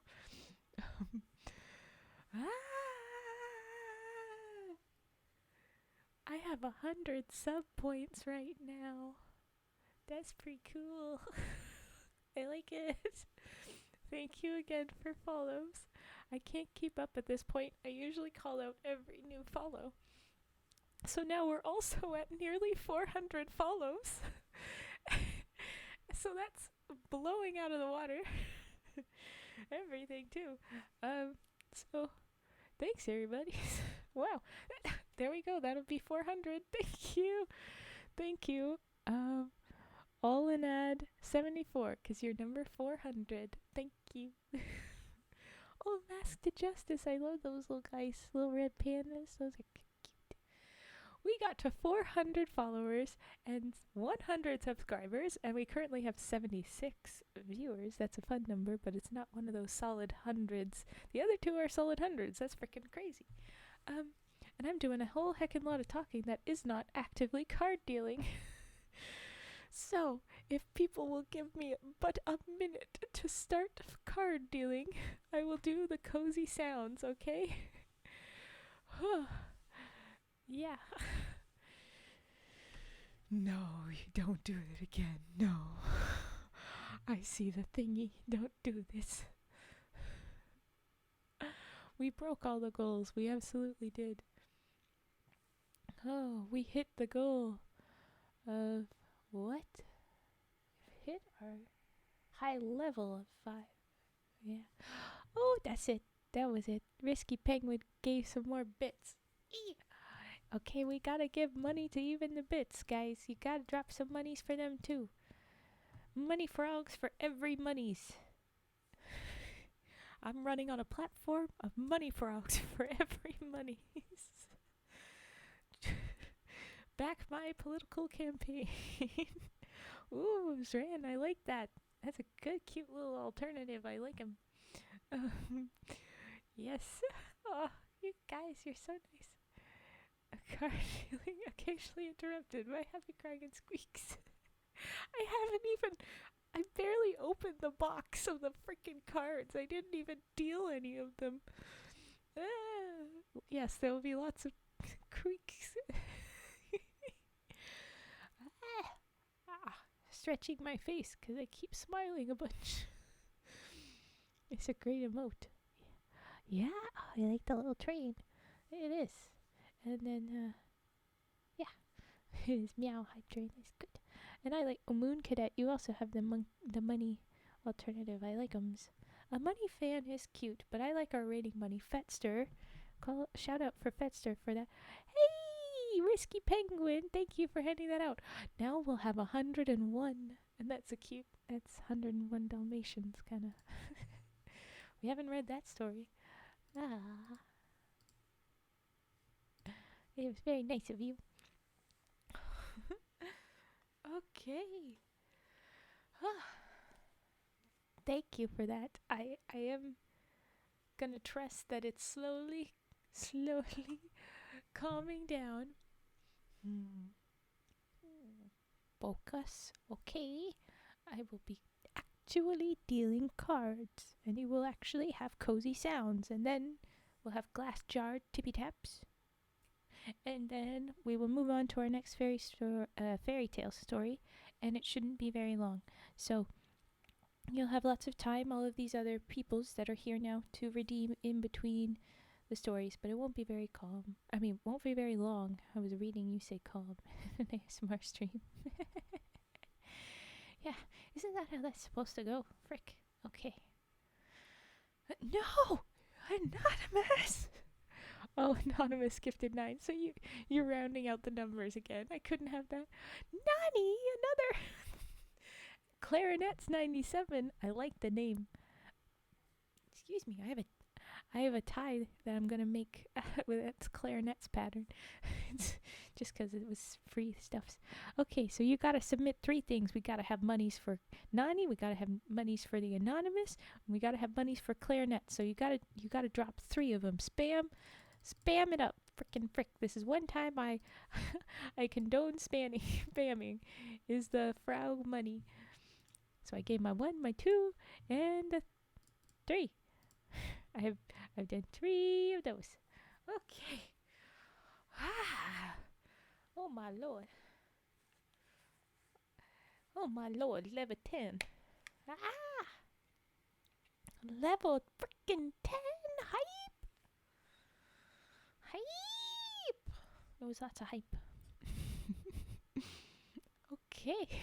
Y'all are crazy. Oh my goodness. Yeah, drop your money emotes, whatever they be. And if you got a frog, drop that frog. I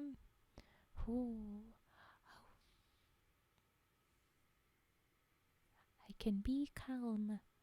I can be calm. Previous record was 10% level 5. Yeah, which shattered the record. Shattered it. Alrighty. Best use of my money ever. As long as you really believe that, okay. Because I am so nervous that you guys are like gonna do that and you're gonna have fun and then you're gonna be like, ooh, but I kinda need groceries. Because guess what? Now you bought my groceries. I appreciate it, but I hope you bought your own. Oh yes, we should all hydrate and stretch. No need for redeeming. We'll all do that now. Okay. Oh, you just did it. Thanks, Fat.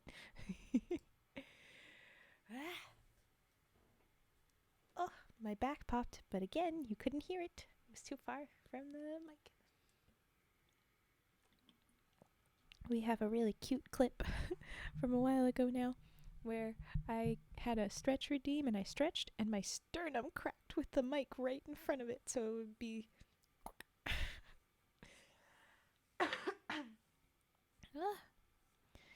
yes, it was a nice crunch. Yeah. So yes, thank you for those. As Cage says, I hope your wallet is okay. Everyone that did that, the hype train participations. Oh, we're at 68 viewers. We were at 61, 70, or 71, 74, and then 68. I missed the 69. Someone get back in here, quick. We'll have a whole little party for that. We need to have a Riz Frog where it's like a biting his lip frog, but I don't know how I would do that because I don't think I've given the frog teeth. He's a radioactive little amphibian, so he doesn't really have teeth. But we could do that. Do you hear this note, Fetster? We need a sexy frog. This is awful. A Riz Frog would be superior. It would be. Yeah, there you go. Rose in his mouth and a sparkly eye. I like it. There you go. Oh, Scratch Fury, thank you. That's what I was thinking, exactly. Rat Lord Scrungus. That sounds like someone that likes Vi. So, hello, welcome. Vi is my friend. We know each other in the forest. Thank you. I appreciate Scrunk. I call him Chungus because he be chunky. He chunky. Ooh. Oh. Welcome. Scrunky. So many familiar faces here. Yeah. Because Vi raids into me sometimes, and that's how I kind of got started off. So yeah. Yeah, the hype train is dying, but that is okay. We don't have to last forever. Welcome to Emerald Lakes. Schwam TV, thank you for the follow. If it was animated, the Riz Frog would also wink. Ooh, yes. Yes, he would. Sorry, I have to lurk. No, you raided in. I meant to say things before, but so much was going on. Go rest. Go take a break. Go sleep. Whatever you need. No need to stick around. You good. Thank you very much for bringing me your peoples. The swarm was appreciated. Okay. Will I finally get to fucking dealing some cards? Ooh. Here we go. Yeah, that's why everybody's here. Oh, very strong support. Level frickin' 10. All-time record shattered. It's awesome. Okay. Cards. Card. I shut up now. I shut up. You guys, you can keep chatting, but I'm a shush.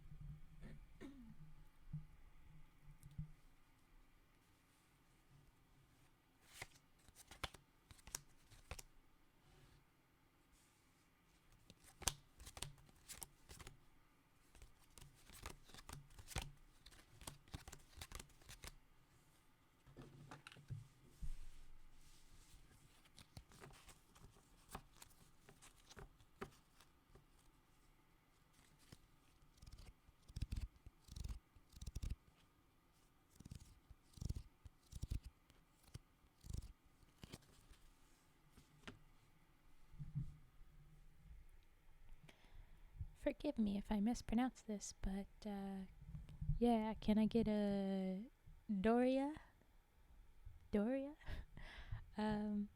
Master Justice. I haven't read those stories yet out for us, but Antlers was one of the sanitized things that came in. They were not part of the original Algonquin stories. That's not part of them. So I am a deer woman. Different thing. Also indigenous cryptid. There you go. Okay. More cards. Frick. Me. Shut up. Shut up, Raven. Okay.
Sorry.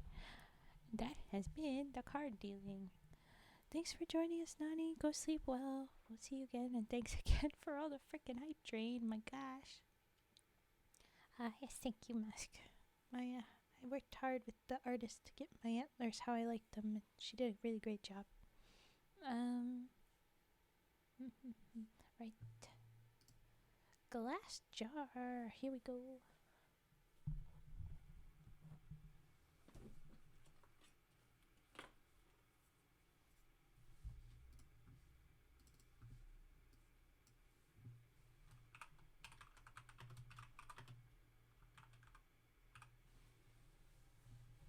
Thank you for the follow, Hyoka Suprito. Thank you.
Aggressive mic noises. Sorry. Alright. That was our glass jar tappy taps, and I'm just kind of giggling because I now have 404 followers. Error 404. You have 0 followers, actually. Shh, never mind. Alright. So, I'll move on to my next story, I think. We've got no other redeems. It won't be long before the story is done. It wasn't a long one. So, what you put on for your next redeem, I'll read at the next story. 404, followers not found. Exactly. Okay, this one is called The 12 Huntsmen.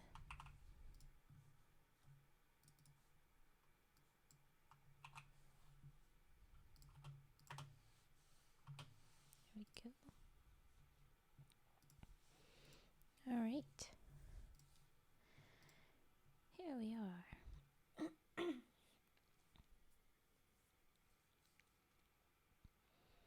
Once upon a time, there was a king. There was a king's son. There was a king's son who was engaged to a princess whom he dearly loved. One day, as he sat by her side, feeling very happy. Oh my gosh, hold on a second. My voice feels funny.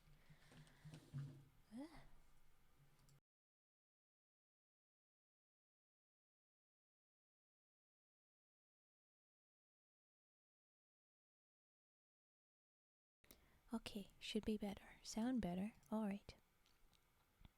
From the top. Once upon a time there was a king's son who was engaged to a princess whom he dearly loved.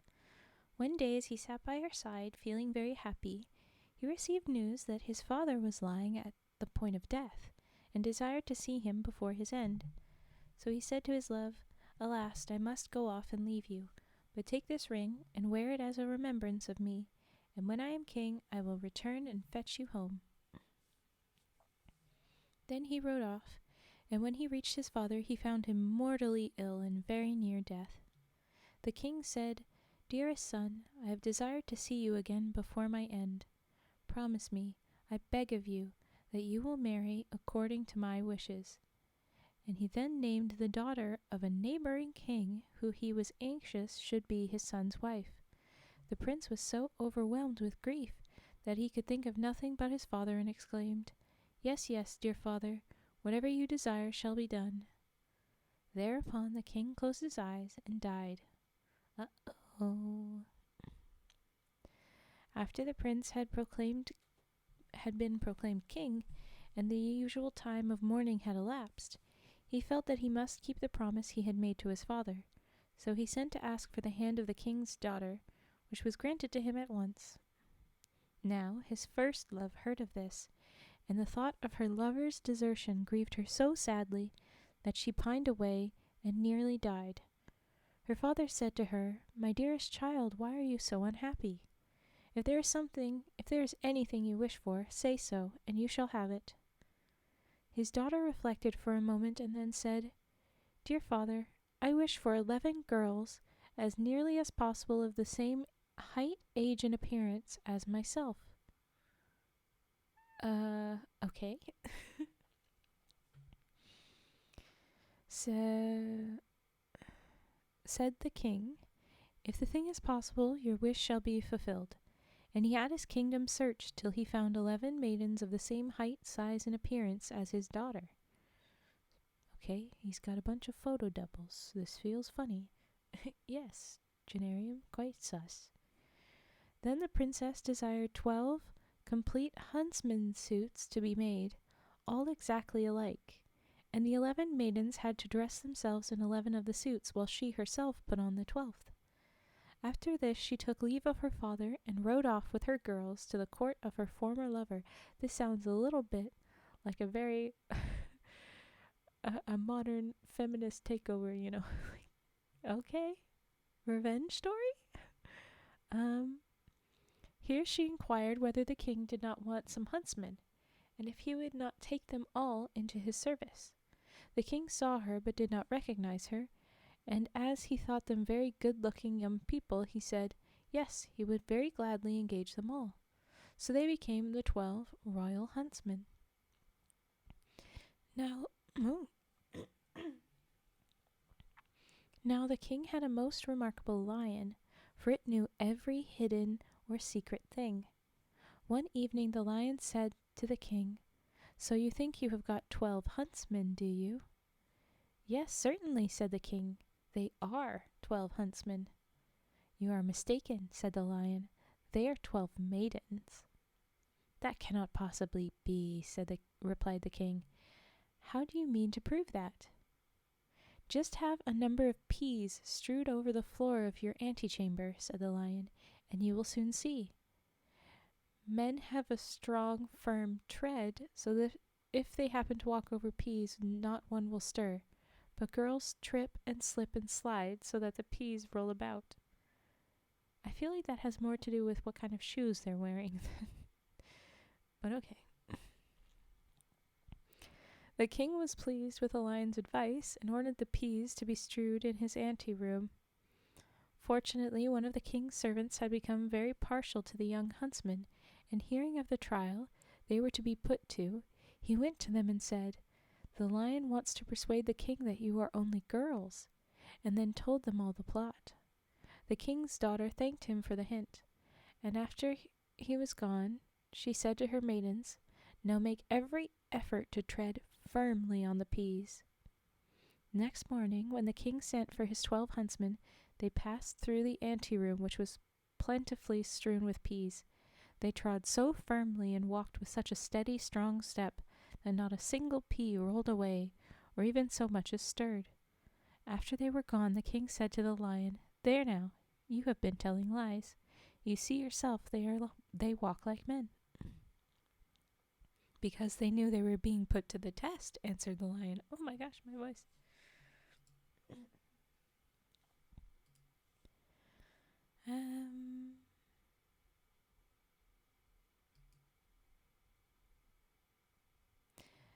And so they made an effort, but just have a dozen spinning wheels placed in the anteroom. When they pass through, you'll see how pleased they will be, quite unlike any man. The king was pleased with the advice and desired 12 spinning wheels to be placed in his antechamber. But the good-natured servant went to the huntsmen and told them all about this fresh plot.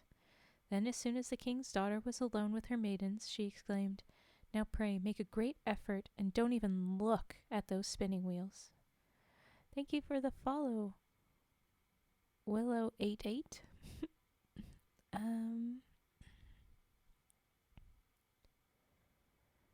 When the king sent for his 12 huntsmen next morning, they walked through the anteroom without even casting a glance at the spinning wheels. Then the king said once more to the lion, "You have deceived me again. They are men, for they never once looked at the spinning wheels." The lion replied, "They knew they were being tried, and they did violence to their feelings." But the king declined to believe in the lion any longer. Thank you for the follow, an anonymous crow. Thank you for joining us. So the 12 huntsmen continued to follow the king, and he grew daily fonder of them. One day, whilst they were all out hunting, it so happened that news was brought that the king's intended bride was on her way and might soon be expected. When the true bride heard of this, she felt as though a knife had pierced her heart, and she fell fainting to the ground. The king, fearing something had happened to his dear huntsman, ran up to help and began drawing off his gloves. There we go. Then he saw the ring which he had given to his first love, and as he gazed into her face he knew her again, and his heart was so touched that he kissed her, and as she opened her eyes he cried, "I am thine, and thou art mine, and no power on earth can alter that." To the other princess he dispatched a messenger to beg her to return to her own kingdom with all speed, "For," said he, "I have got a wife, and he who finds an old key again does not require a new one." Okay. Thereupon the wedding was celebrated with great pomp, and the lion was restored to the royal favor, for after all he had told the truth. The end. All right. The king, "Nah, lion, you tripping." The lion, "I'm talking for real, straight up spitting facts." Facts, no printer, my homeboy. Why are they so... But alright, I mean, really, that was the energy. I love how a lot of these folklore things have nonsensical reactions like, these guys are sus. Throw some peas on the ground to see if they'll slip and fall. Is this some Death Note level of unseen? Yes. Oh my gosh, hold on.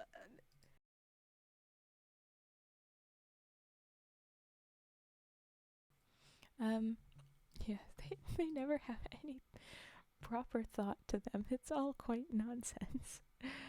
I mean, maybe the line, maybe it really was the way of the time that people had a different way of walking. You kick up instead of toe down. Heel toe versus toe heel. Anyway, but like, why peas? It's just so silly. Um, ooh, I gotta run an ad. I'll run a quick ad, and then I'm gonna get started on the mic arm sharpening. So if you have other redeems, please drop them.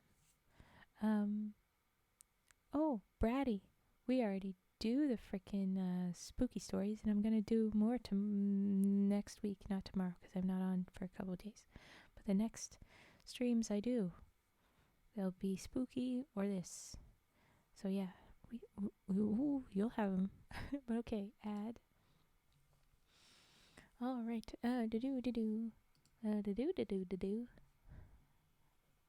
What's after that one? We gotta see if the next story. Oh, it'd be real short. Oh, it'd be real short. Ooh, a comb twing. I'll do that after. That's also pretty short. And another. Okay, we'll have plenty of short stories. Perfect.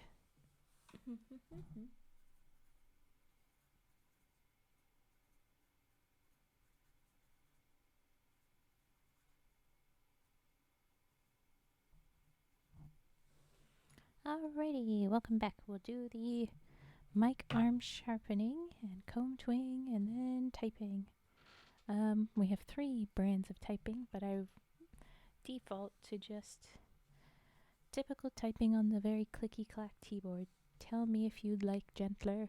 I have a quieter keyboard or more aggressive. Someone joked that they wanted an aggressive typing. I'm not gonna lie, I dissociate really hard. Didn't even understand what I'm hearing, but I like listening to your voice. That's very fair. I could speak pure gibberish, I'm sure. It is just the vibes we need. But yes, we will do spooky stories. That is the point, because we have done before. I do that sometimes too. That's fair, guys. Just means I can't rely on you when I have those questions of like, wait, did we already read this? Because that does happen sometimes where like one story will sound so much like a different one, and it's so weird. Okay.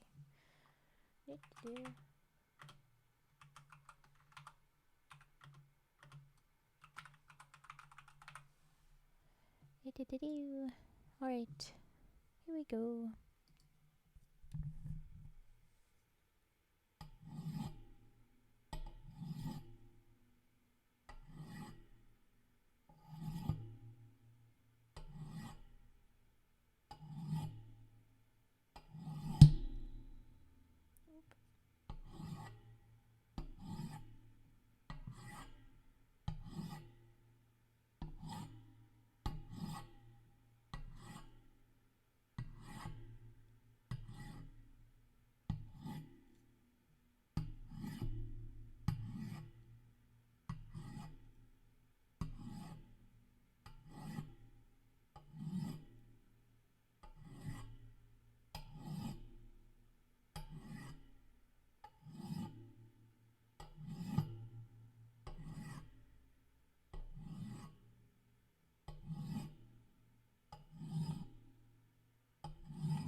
Alrighty, that was mic arm. Now we'll do comb twing.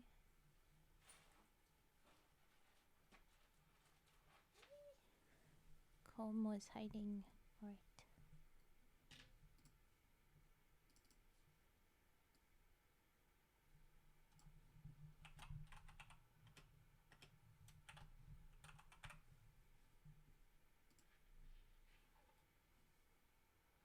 Oh yeah, we'll do those.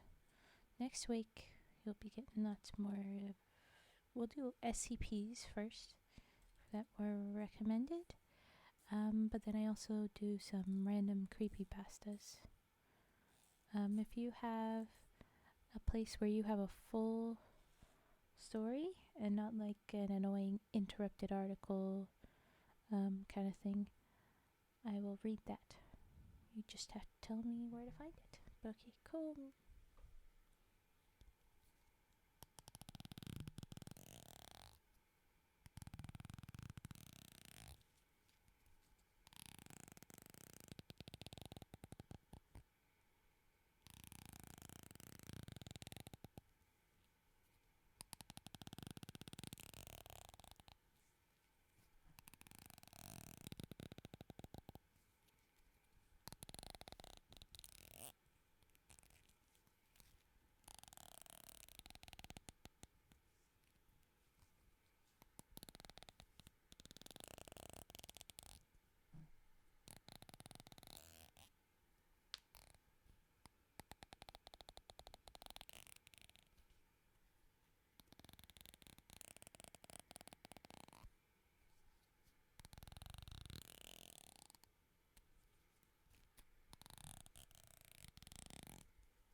Alright, that was our comb twigging. We'll get to some typing and I'll just say 1, 2, buckle my shoe, 3, 4, buckle some more, 5, 6, Nike kicks. Cute little things to read. Alright, and typing time.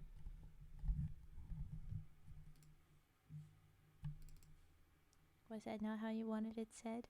Or was that how you wanted it said, Brady? I can't tell from awe.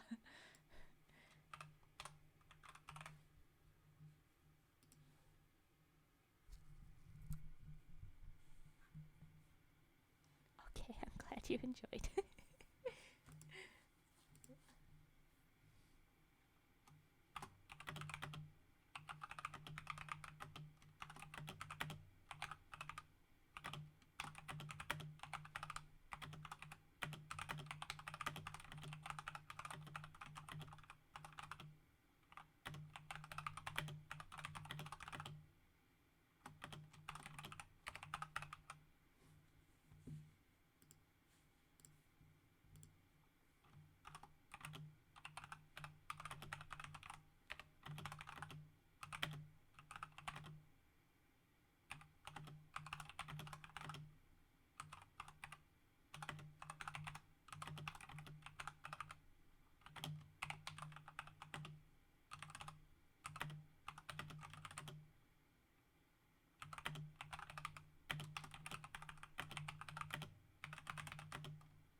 Okay, that was the typins. Oh, I did a whole fake ramble. Okay. Best deer 2024. Thank you. For the spooky things. Oh yeah, guess what I was writing about. For the spooky story things, SCPs. If you check out my YouTube, I have my videos up that the great outdoors. I have the videos up where I've read the other SCPs and a few other like creepy times, creepypastas, other stuff. I also have the ones where I talk about Dear Woman and the indigenous stories, if you want to check out the other kinds of stories I've read so far. And I do plan on doing even more different kinds of reading, but this is what we've got so far. So, if you're looking for more spooky stuff, they do exist. Just nothing live tonight. Oh yes. We move on to the next story is what's next. Okay. Adjusting again. Ooh.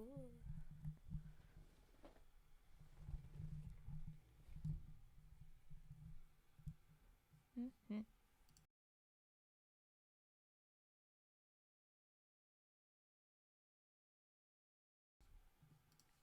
Okay. So the next story is Spindle, Shuttle, and Needle. I'm guessing that this is 3 kids. That's usually what those end up being. And they're like in a row. But it also could be those literal things. I don't know. Hope you get to read my SCP story for the next time. You know, I can look at where is my list. And I know Cage said you'd send load. You'd send the next thing. Oh, Cage! Oh, I'm looking at it. Oh, it has antlers, and there's one that's flying. Oh, cute. There's just an extra cute little rat. Oh my goodness. And there's Chungus, Scrungle. Oh, like fun coat. Oh my gosh.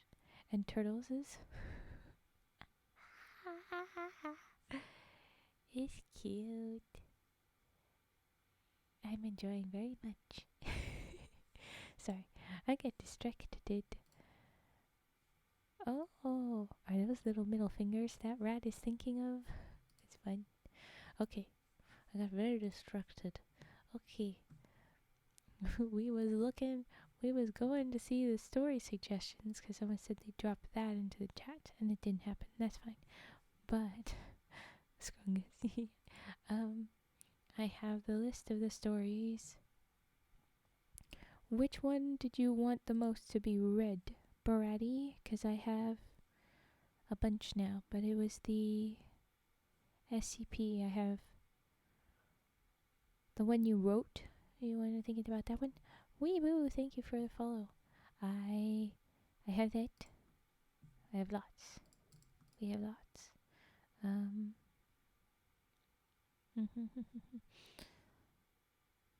Stories, Chinim. Yes. The one that you wrote. Yes. Okay. And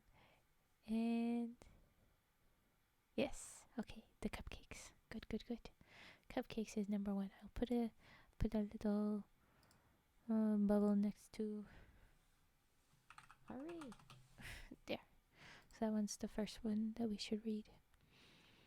All right.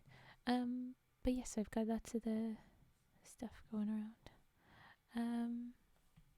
So we can read that soon. We will read more of the spooky stuff next week. Alrighty. Spindle, Shuttle, and Needle. Whatever this is going to be about. It's a short story, so we'll quickly go through. When is the stream? Oh, they're different ones each time, and I might have to shuffle things next week, but this will be Sunday. Where does this story come from? Spindle, Shuttle, and Needle is just from the same usual, the green fairy book that we've been reading from, all my fairy tales. We're slowly getting through these ones, and after the fairy books, we'll get into, I think, the specific to nationality stories, so some more fun exploration. I went looking for the Vasilisa the Beautiful, but it's not on there. Please wait for me. Yes, absolutely, I will wait for you. Yes, okay. Here we go. Once upon a time, there lived a girl who lost her father and mother when she was quite a tiny child.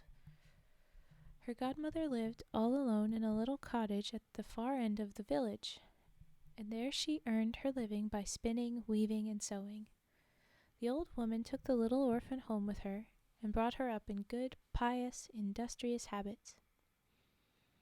When the girl was 15 years old, her godmother fell ill, and calling the child to her bedside, she said, "My dear daughter, I feel that my end is near. I leave you my cottage, which will, at least, shelter you." Wah! Bye! Hi, bye! Wow, how have I... No, don't do that. Hi! Okay, we're just starting a story, so I will happily restart it for all of you friends. If you didn't catch that, Vi has her own special little alert for when she's the one that reads in. It's a little potion. But hi! Guess what happened? Vi, guess what happened? Guess what happened, Vi? New story, great time. Yes, guess what happened, Vi? I got 110 sub points. They had a crazy freaking hype train. So they got to level freaking 10 hype train, and I have 110 sub points now. I also have 400 followers, well 407 now. So it was crazy. We were the thing. They were the thing. New record. And technically, you're my second raid in tonight. So we had bunch. 8% of level 10. Hello everyone that joined. Thank you for the follows. And oh yeah, we're supposed to give them cheese. I has cheeses. Where's my cheese? Where's my... Oh, I just has this. I will drop that. I have rats to give. Hello. Thank you for following everyone that's doing that. Okay. Bass Freak, thank you for subscription. Thank you. I have no cheese. You don't have to have cheese. But we should... I thought there... Maybe somewhere. I have a Doritos chip. Where's cheese? There's my stinky cheese. Stinky cheese. I found it. It took me a minute. And yes, because you subscribe, everyone that gets a subscribes or a gift of some sort, yes, you get that. Really, they're for the gifts, but subscribers should get them too. Okay. We will get into the start of the next story. Here we go. Once upon a time, there lived a girl who lost her father and mother when she was quite a tiny child. Her godmother lived all alone in a little cottage at the far end of the village, and there she earned her living by spinning, weaving, and sewing. The old woman took the little orphan home with her and brought her up in good, pious, industrious habits. Thank you for the follow. When the girl was 15 years old, her godmother fell ill, and calling the child to her bedside, she said, "My dear daughter, I feel that my end is near. I leave you my cottage, which will at least shelter you, and also my spindle, my weaver's shuttle, and my needle with which to earn your bread." Then she laid her hands on the girl's head, blessed her, and added, "Mind and be good, and then all will go well with you." My dear daughter, not quite. With that, she closed her eyes for the last time, and when she was carried to her grave, the girl walked behind her coffin, weeping bitterly, and paid her all the last honors. After this, the girl lived all alone in the little cottage. She worked hard, spinning, weaving, and sewing, and her old godmother's blessing seemed to prosper all she did. The flax seemed to spread and increase, and when she wove a carpet or a piece of linen or made a shirt, she was sure to find a customer who paid her well, so that not only did she feel no want herself, but she was able to help those who did. Heckin' great. Now it happened that about this time the king's son was making a tour through the entire country to look out for a bride. He could not marry a poor woman, and she did not wish for a rich one. "She shall be my wife," said he, "who is at once the poorest and the richest." Oh, heck, base freak. Oh no, it has begun again. Drop your frogs, drop your frogs. There you go. Thank you for the sub gifting. Thank you. Oh. Okay. So where was he? Where was he? He is 2. Thank you for dropping the dancing and the monies.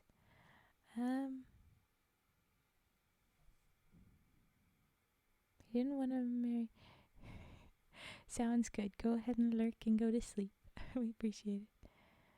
Remember when I made a joke about someone from the base rate? Oh, that's a thing. Yes, you did. You did do that once. How many times do we have to teach you this lesson, old man? I don't know what that means. Just for reference of what base is. He just passed 200 gifted in buys today.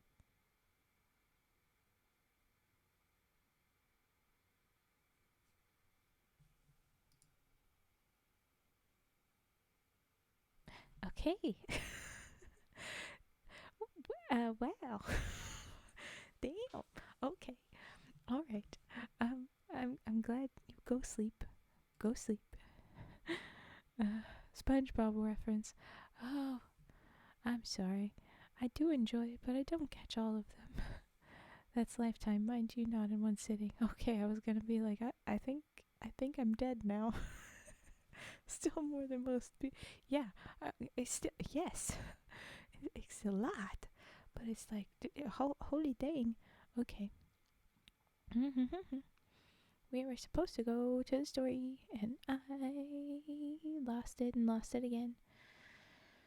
Right, there's a prince making his way through the entire country. Thank you, Halo 1563 and Tifendra. Thank you, everybody that's following. I'm not going to be able to keep up. He's traveling through, looking out for a bride. He can't marry a poor woman, but he also didn't want to marry a rich one. Okay. "She shall be my wife," said he, "who is at once the poorest and the richest."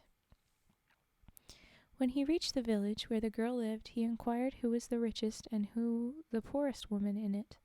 The richest was named first. The poorest, he was told, was a young girl who lived alone in a little cottage at the far end of the village. The rich girl sat at her door dressed out in all her best clothes, and when the king's son came near she got up, went to meet him, and made him a low curtsy. He looked well at her, said nothing, but rode on further. Okay, the shade. When he reached the poor girl's house, he did not find her at her door, for she was at work in her room. The prince reined in his horse, looked in at the window through which the sun was shining brightly, and saw the girl sitting at her wheel, busily spinning away. She looked up, and when she saw the king's son gazing in at her, she blushed red all over, cast down her eyes, and span on.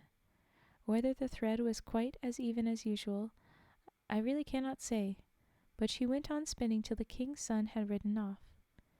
Then she stepped to the window and opened the lattice, saying, "The room is so hot," but she looked after him as long as she could see the white plumes in his hat.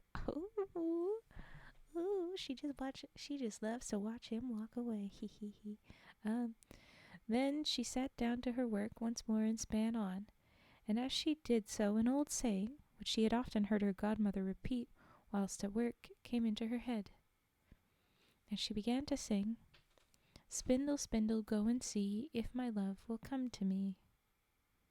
Lo and behold, the spindle leapt from her hand and rushed out of the room, and when she had sufficiently recovered from her surprise to look after it, she saw it dancing merrily through the fields, dragging a long golden thread after it, and soon it was lost to sight.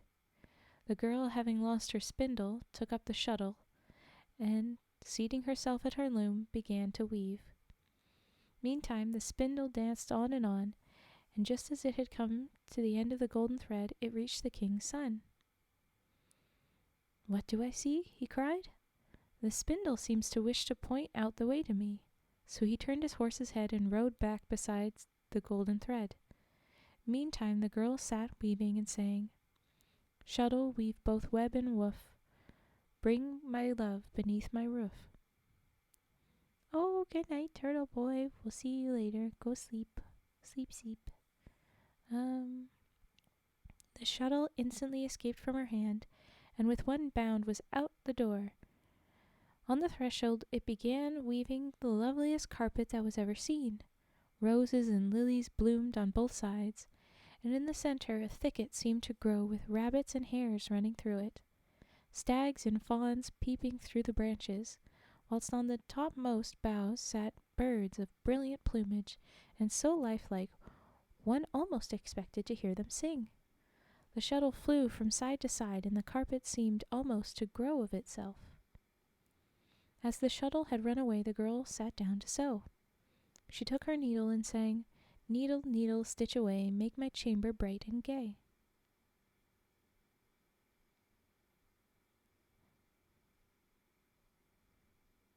Oh,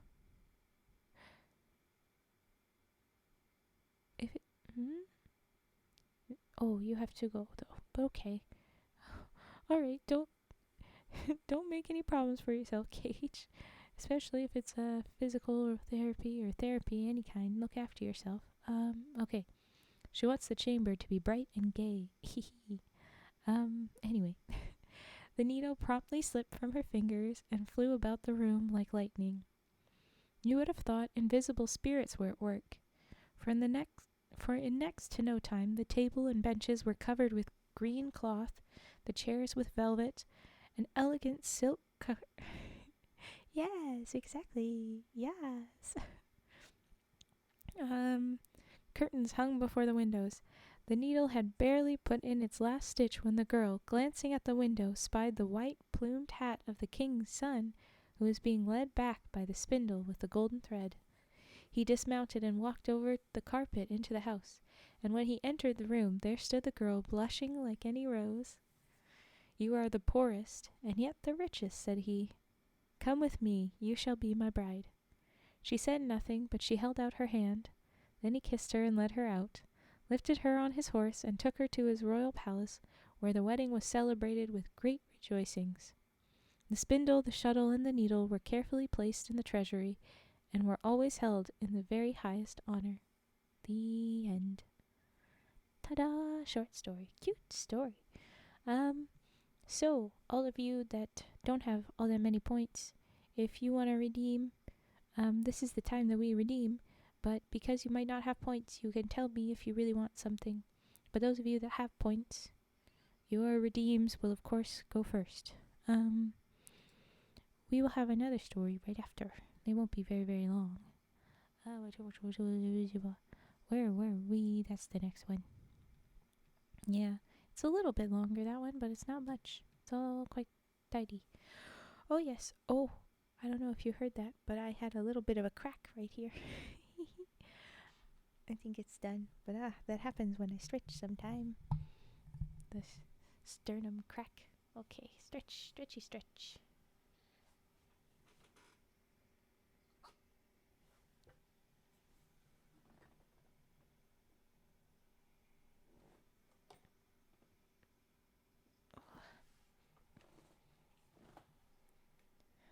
Okay.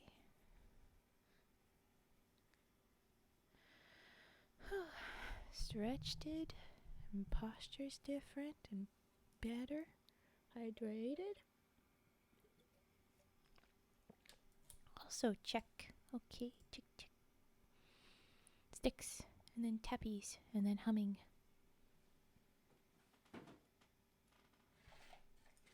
Collect all the things.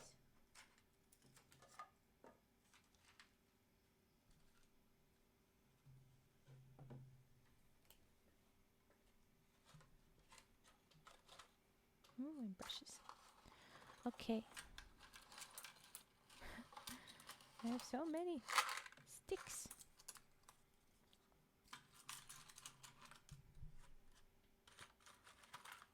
Alright. One of them fell. It's a travesty. Yeah, I think that'll be it before I move on to the next story. But if you want to keep redeeming, I'll just do them after the next story. Okay.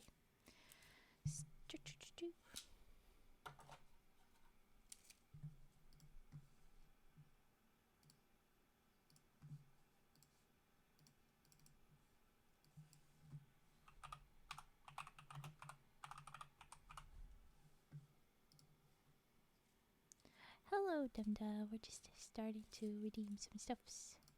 Here we go.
Okay, good night, Cage.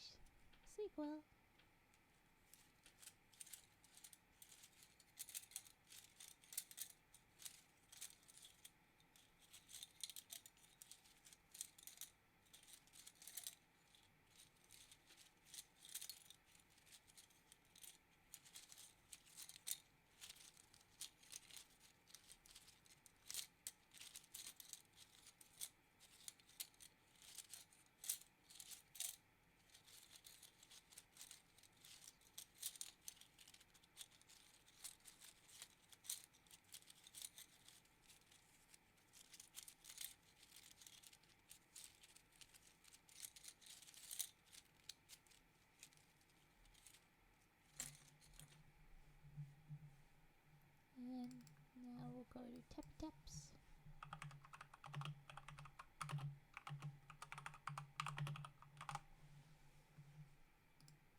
Okay, tappy taps.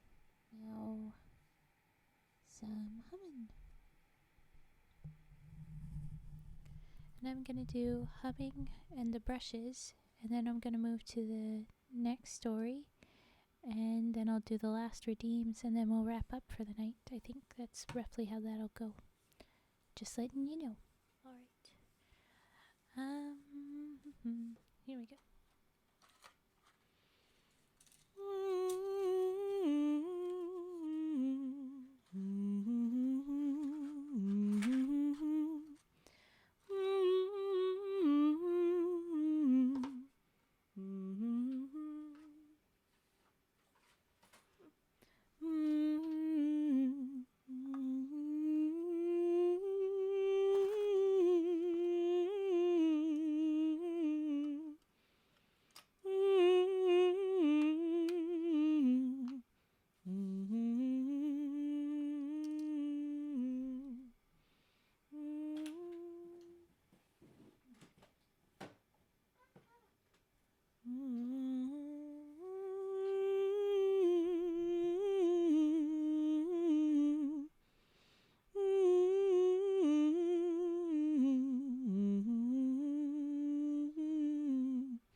Thank you for the follow.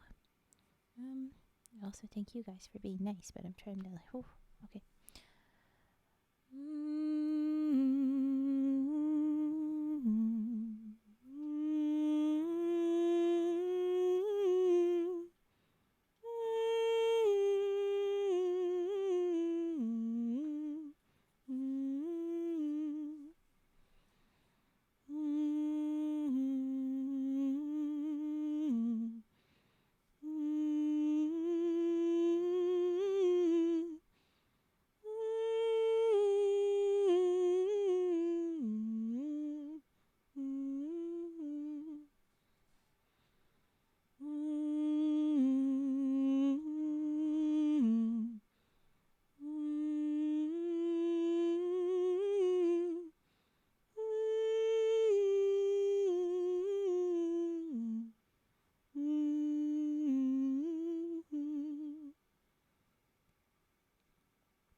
I was planning on the next one. It's just I think I was gonna go with a lower tone something. Yeah. Once Upon a Dream usually ends up very high, and I'm feeling very low tones right now.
Because I'm sitting And I've got my legs crossed. My breath is never good for these, so I always run out.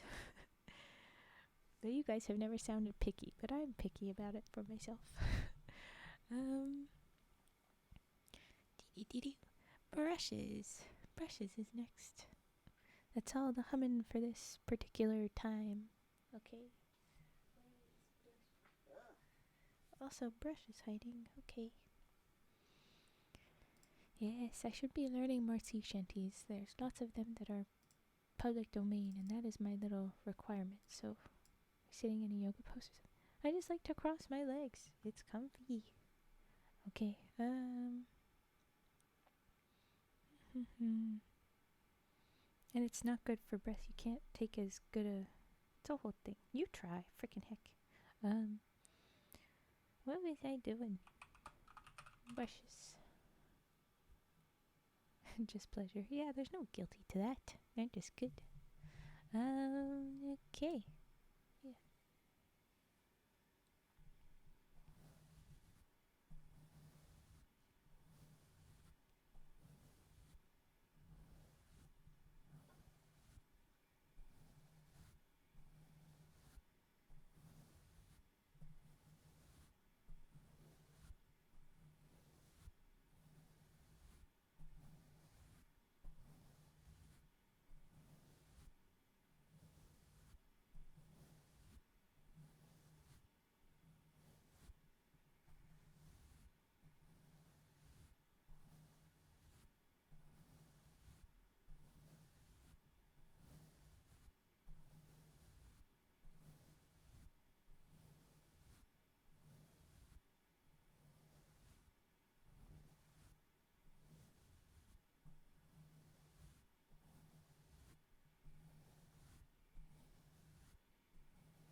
Alright, and that was our brushies.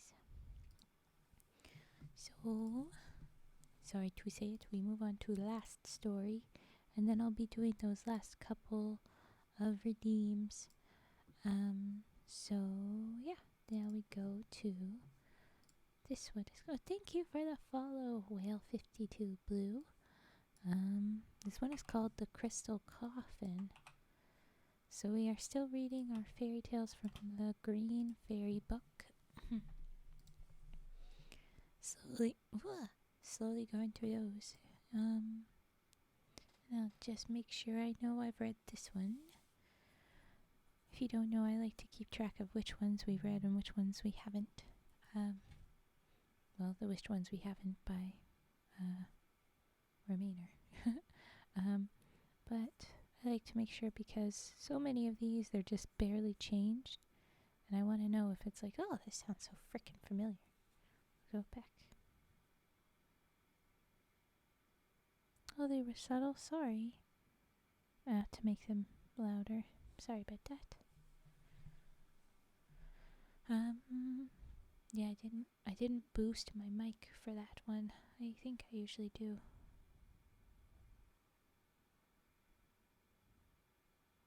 Okay. Yeah. Next times.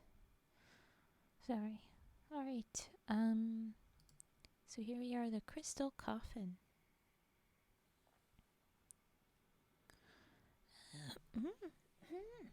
Boys. Yep. Okay. Now, let no one say that a poor tailor can't get on in the world, and indeed even attain to very high honor. Nothing is required but to set the right way to work, but of course the really important thing is to succeed. Okay, interesting start.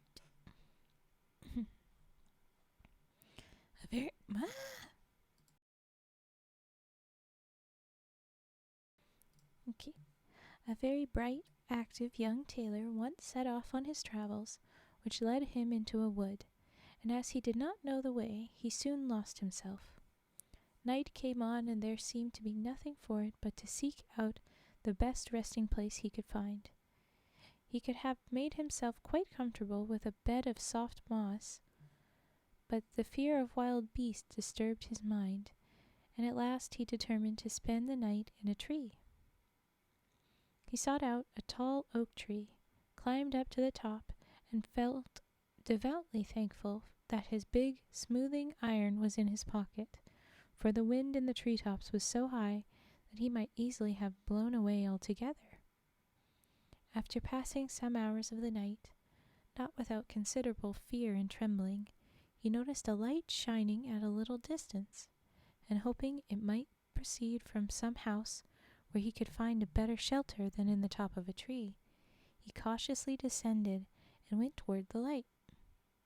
It led him to a little hut, all woven together of reeds and rushes. He knocked bravely at the door, which opened, and by the light which shone from within he saw an old gray-haired man dressed in a coat made of bright-colored patches. "Who are you, and what do you want?" asked the old man roughly. "I am a poor tailor," replied the youth. "I have been benighted in the forest, and I entreat you to let me take shelter in your hut till morning."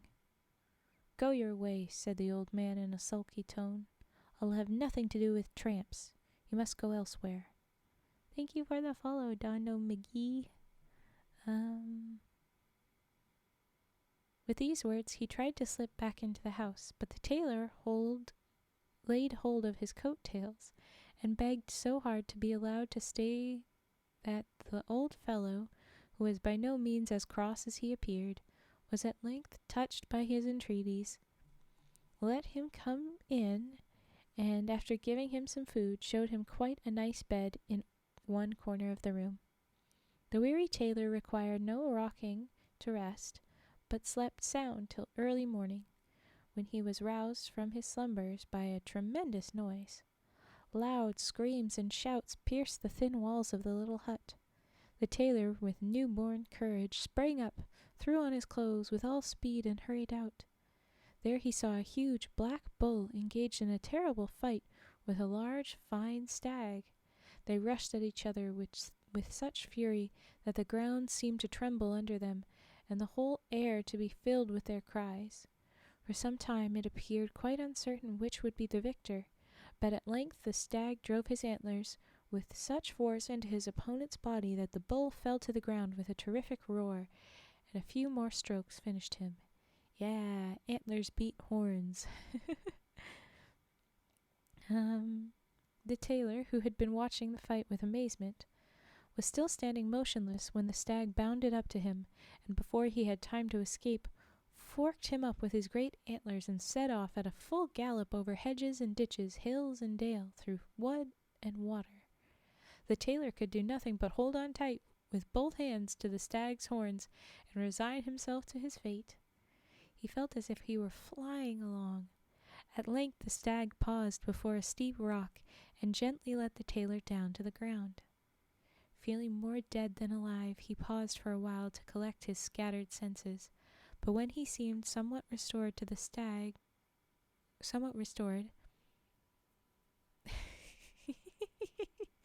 in a few more strokes finished him. Ooh. Nice catch.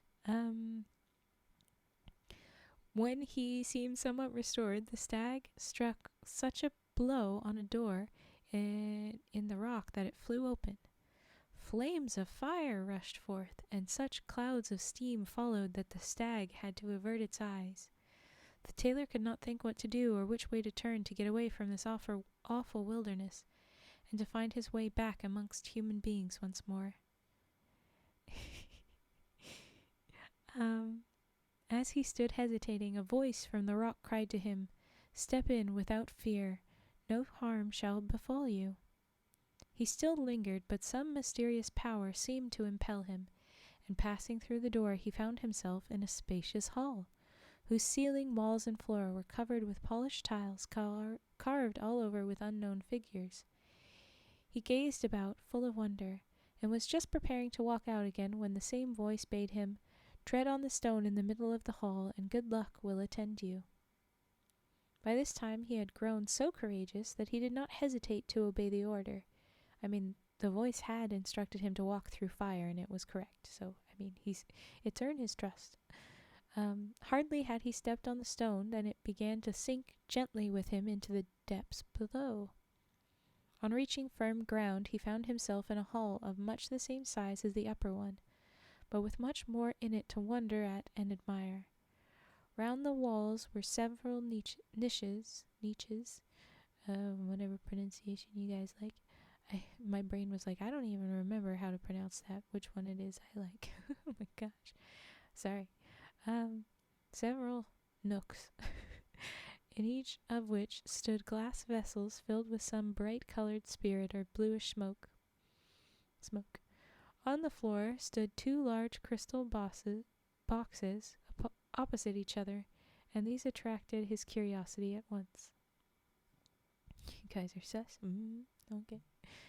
Stepping to one of them, he saw within it what looked like a model in miniature of a fine castle surrounded by farms, barns, stables, and a number of other buildings. Everything was quite tiny, but so beautifully and carefully finished that it might have been the work of an accomplished artist. He would have continued gazing much longer at this remarkable curiosity, had not the voice desired him to turn around and look at the crystal coffin which stood opposite. What was his amazement at seeing a girl of surpassing loveliness lying in it. She lay as though sleeping, and her long fair hair seemed to wrap round her like some costly mantle. Her eyes were closed, but the bright color in her face and the movement of a ribbon which rose and fell with her breath left no doubt as to her being alive.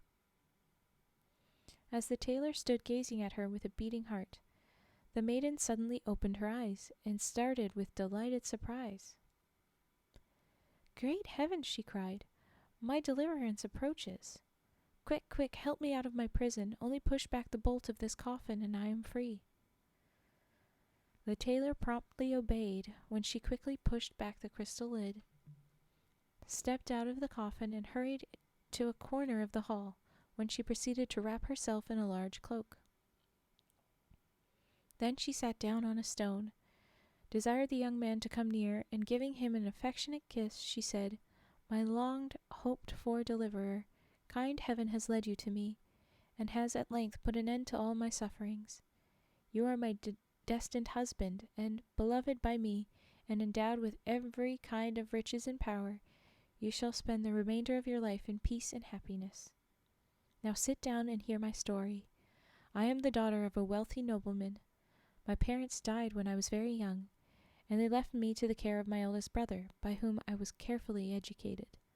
We loved each other so tenderly, and our tastes and interests were so much alike, that we determined never to marry but to spend our entire lives together." Yeah, I was going to say that they loved so tenderly was an interesting word choice. So that's great. Woohoo! Can I get some vomit frogs, please? But she looks like she's turned herself around anyway. There was no lack of society at our home. Friends and neighbors paid us frequent visits. A love frog in response to that. Oh boy. Violet. No. I know that there's a delay, so that just took a second, I'm sure. Oh wait, there was no lack of society at our home.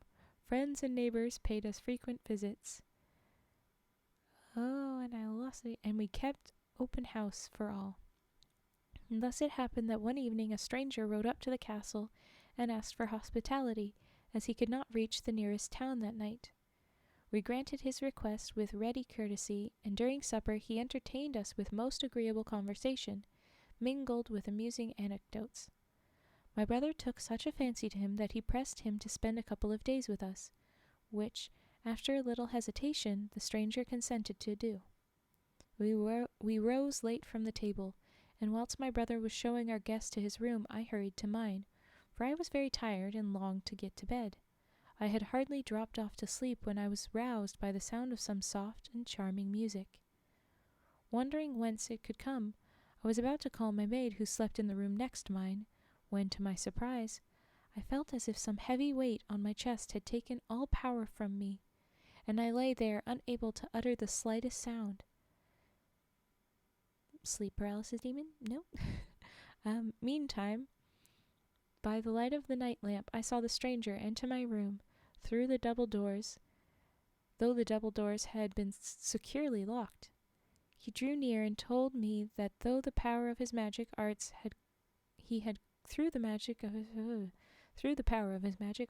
caused the soft music to waken me, and had made his way through bolts and bars to offer me his hand and heart. My repugnance to his magic was so great that I would not condescend to give any answer. He waited motionless for some time, hoping no doubt for a favorable reply, but as I continued silent, he angrily declared that he would find means to punish my pride, and therewith he left the room in a rage.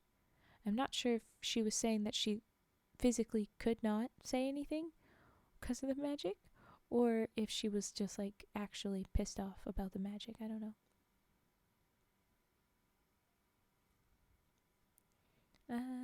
Oh, no. Snooze that. We don't want that Alabama moment. Again, it's just classic European fairy tales, I think. The royalties. Oh no, he's one of them. Yeah, he do seem to be. Ugh. But okay. I spent the night in greatest agitation, and only fell into a doze towards morning. As soon as I awoke, I jumped up and hurried to tell my brother all that had happened, but he had left his room, and his servant told me that he had gone out at daybreak to hunt with the stranger. Uh-oh. Medieval Europeans did it again. Yes.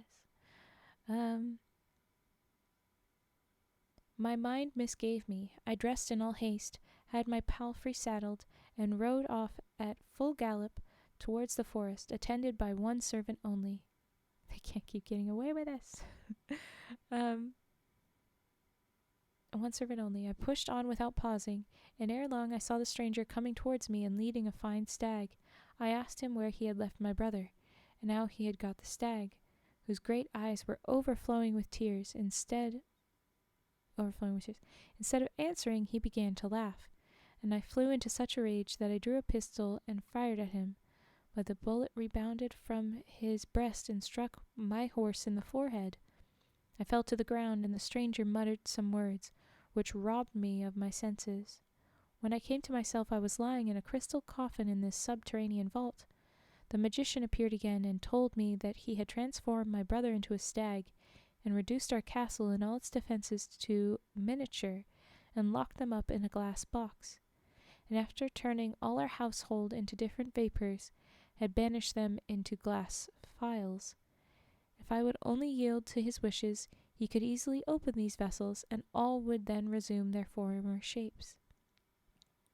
I would not say a word more than I had done previously, and he vanished, leaving me in my prison, where a deep sleep soon fell on me. Amongst the many dreams which floated through my brain was a cheering one of a young man who is to come and release me, and today, when I opened my eyes, I recognized you and saw that my dream was fulfilled. Now help me to carry out the rest of my vision. The first thing is to place the glass box which contains my castle on this large stone. Did he put them in a time loop? I mean, it makes sense. Or just frozen. That's classic. They literally freeze people lots in these. But as soon as this was done, the stone gently rose through the air and transported them into the upper hall, whence they easily carried the box into the outer layer. The lady then removed the lid, and it was marvelous to watch the castle, houses, and farmyards begin to grow and spread themselves till they had regained their proper size. So the same stone that he had stood on and it went down, they pulled that the little miniature castle stuff, pulled that onto the stone, and then they're here, and it's growing back to its proper size. Then the young couple returned by means of the movable stone, and brought up all the glass vessels filled with smoke. No sooner were they uncorked than the blue vapors poured out and became transformed to living people, in whom the lady joyfully recognized her many servants and attendants. Her delight was complete when her brother, who had killed the magician under the form of a bull, oh good, that was a bad guy, was seen coming from the forest in his proper shape, and that very day, according to her promise, she gave her hand in marriage to the happy young tailor. The end. Yay! So it did end nice. That's good. And now we have the last redeems that I'll do. So I'll just do page, ruffling, and dice, and then we have to pick a raid target. Hee hee hee. But here we go. Page, rufflins. Alright.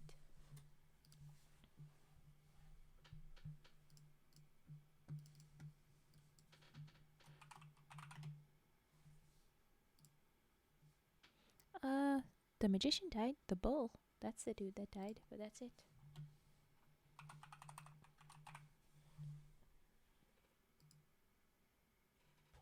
It's eat time for me when stream ends.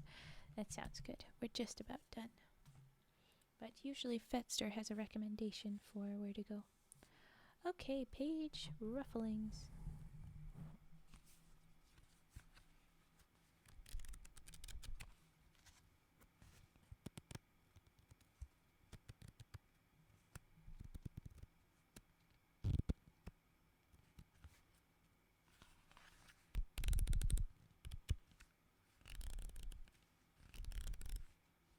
Sure, Demda. Go ahead.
was the little book. Moving to big book.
And that was the big book.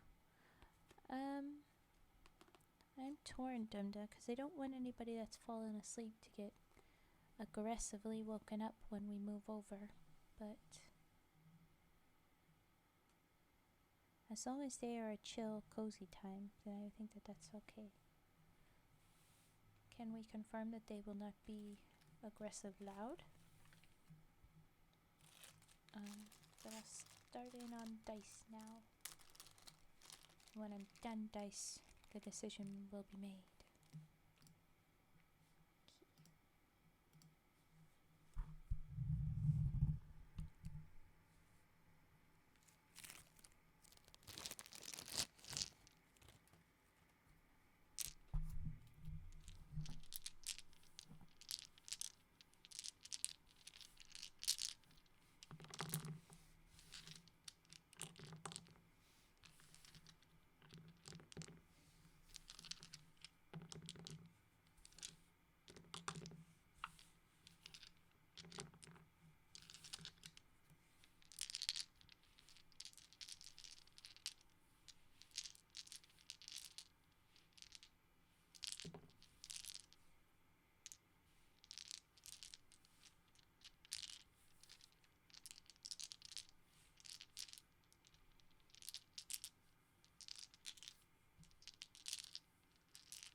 Alright, there's an ad coming up and I have no skips.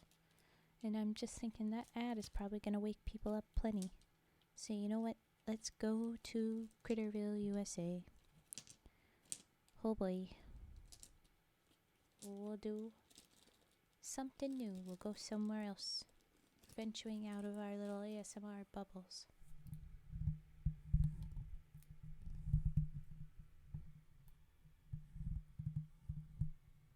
That's probably because, like, it just wasn't updated. I don't know. From when I did something. Oh, thank you for the follow, Mr. Omnix. Okay.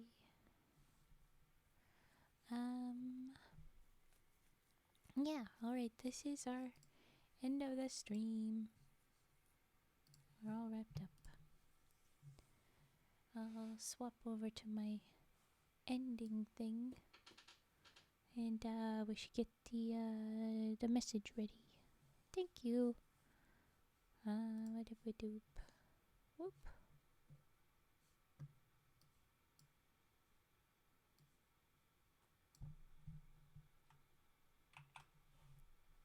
Okie dokie. Alright, now that we're out of the ad. Thank you for watching. Thank you for being here. I hope everyone has a good night. We're going to raid into dun dun dun, not ASMR, but we are going to raid out.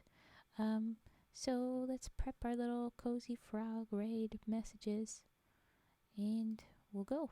Critterville, USA, huh? Alrighty.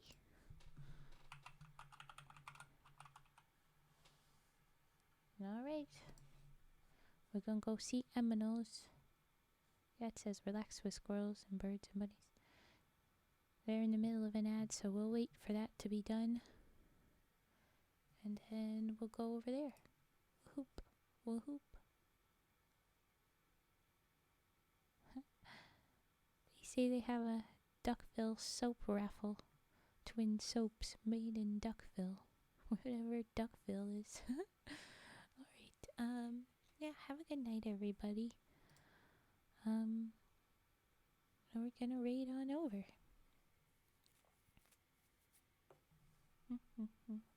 Oh, it's just live feed of the aminals, and a bunch of them's be sleepy. Oh, it's cute.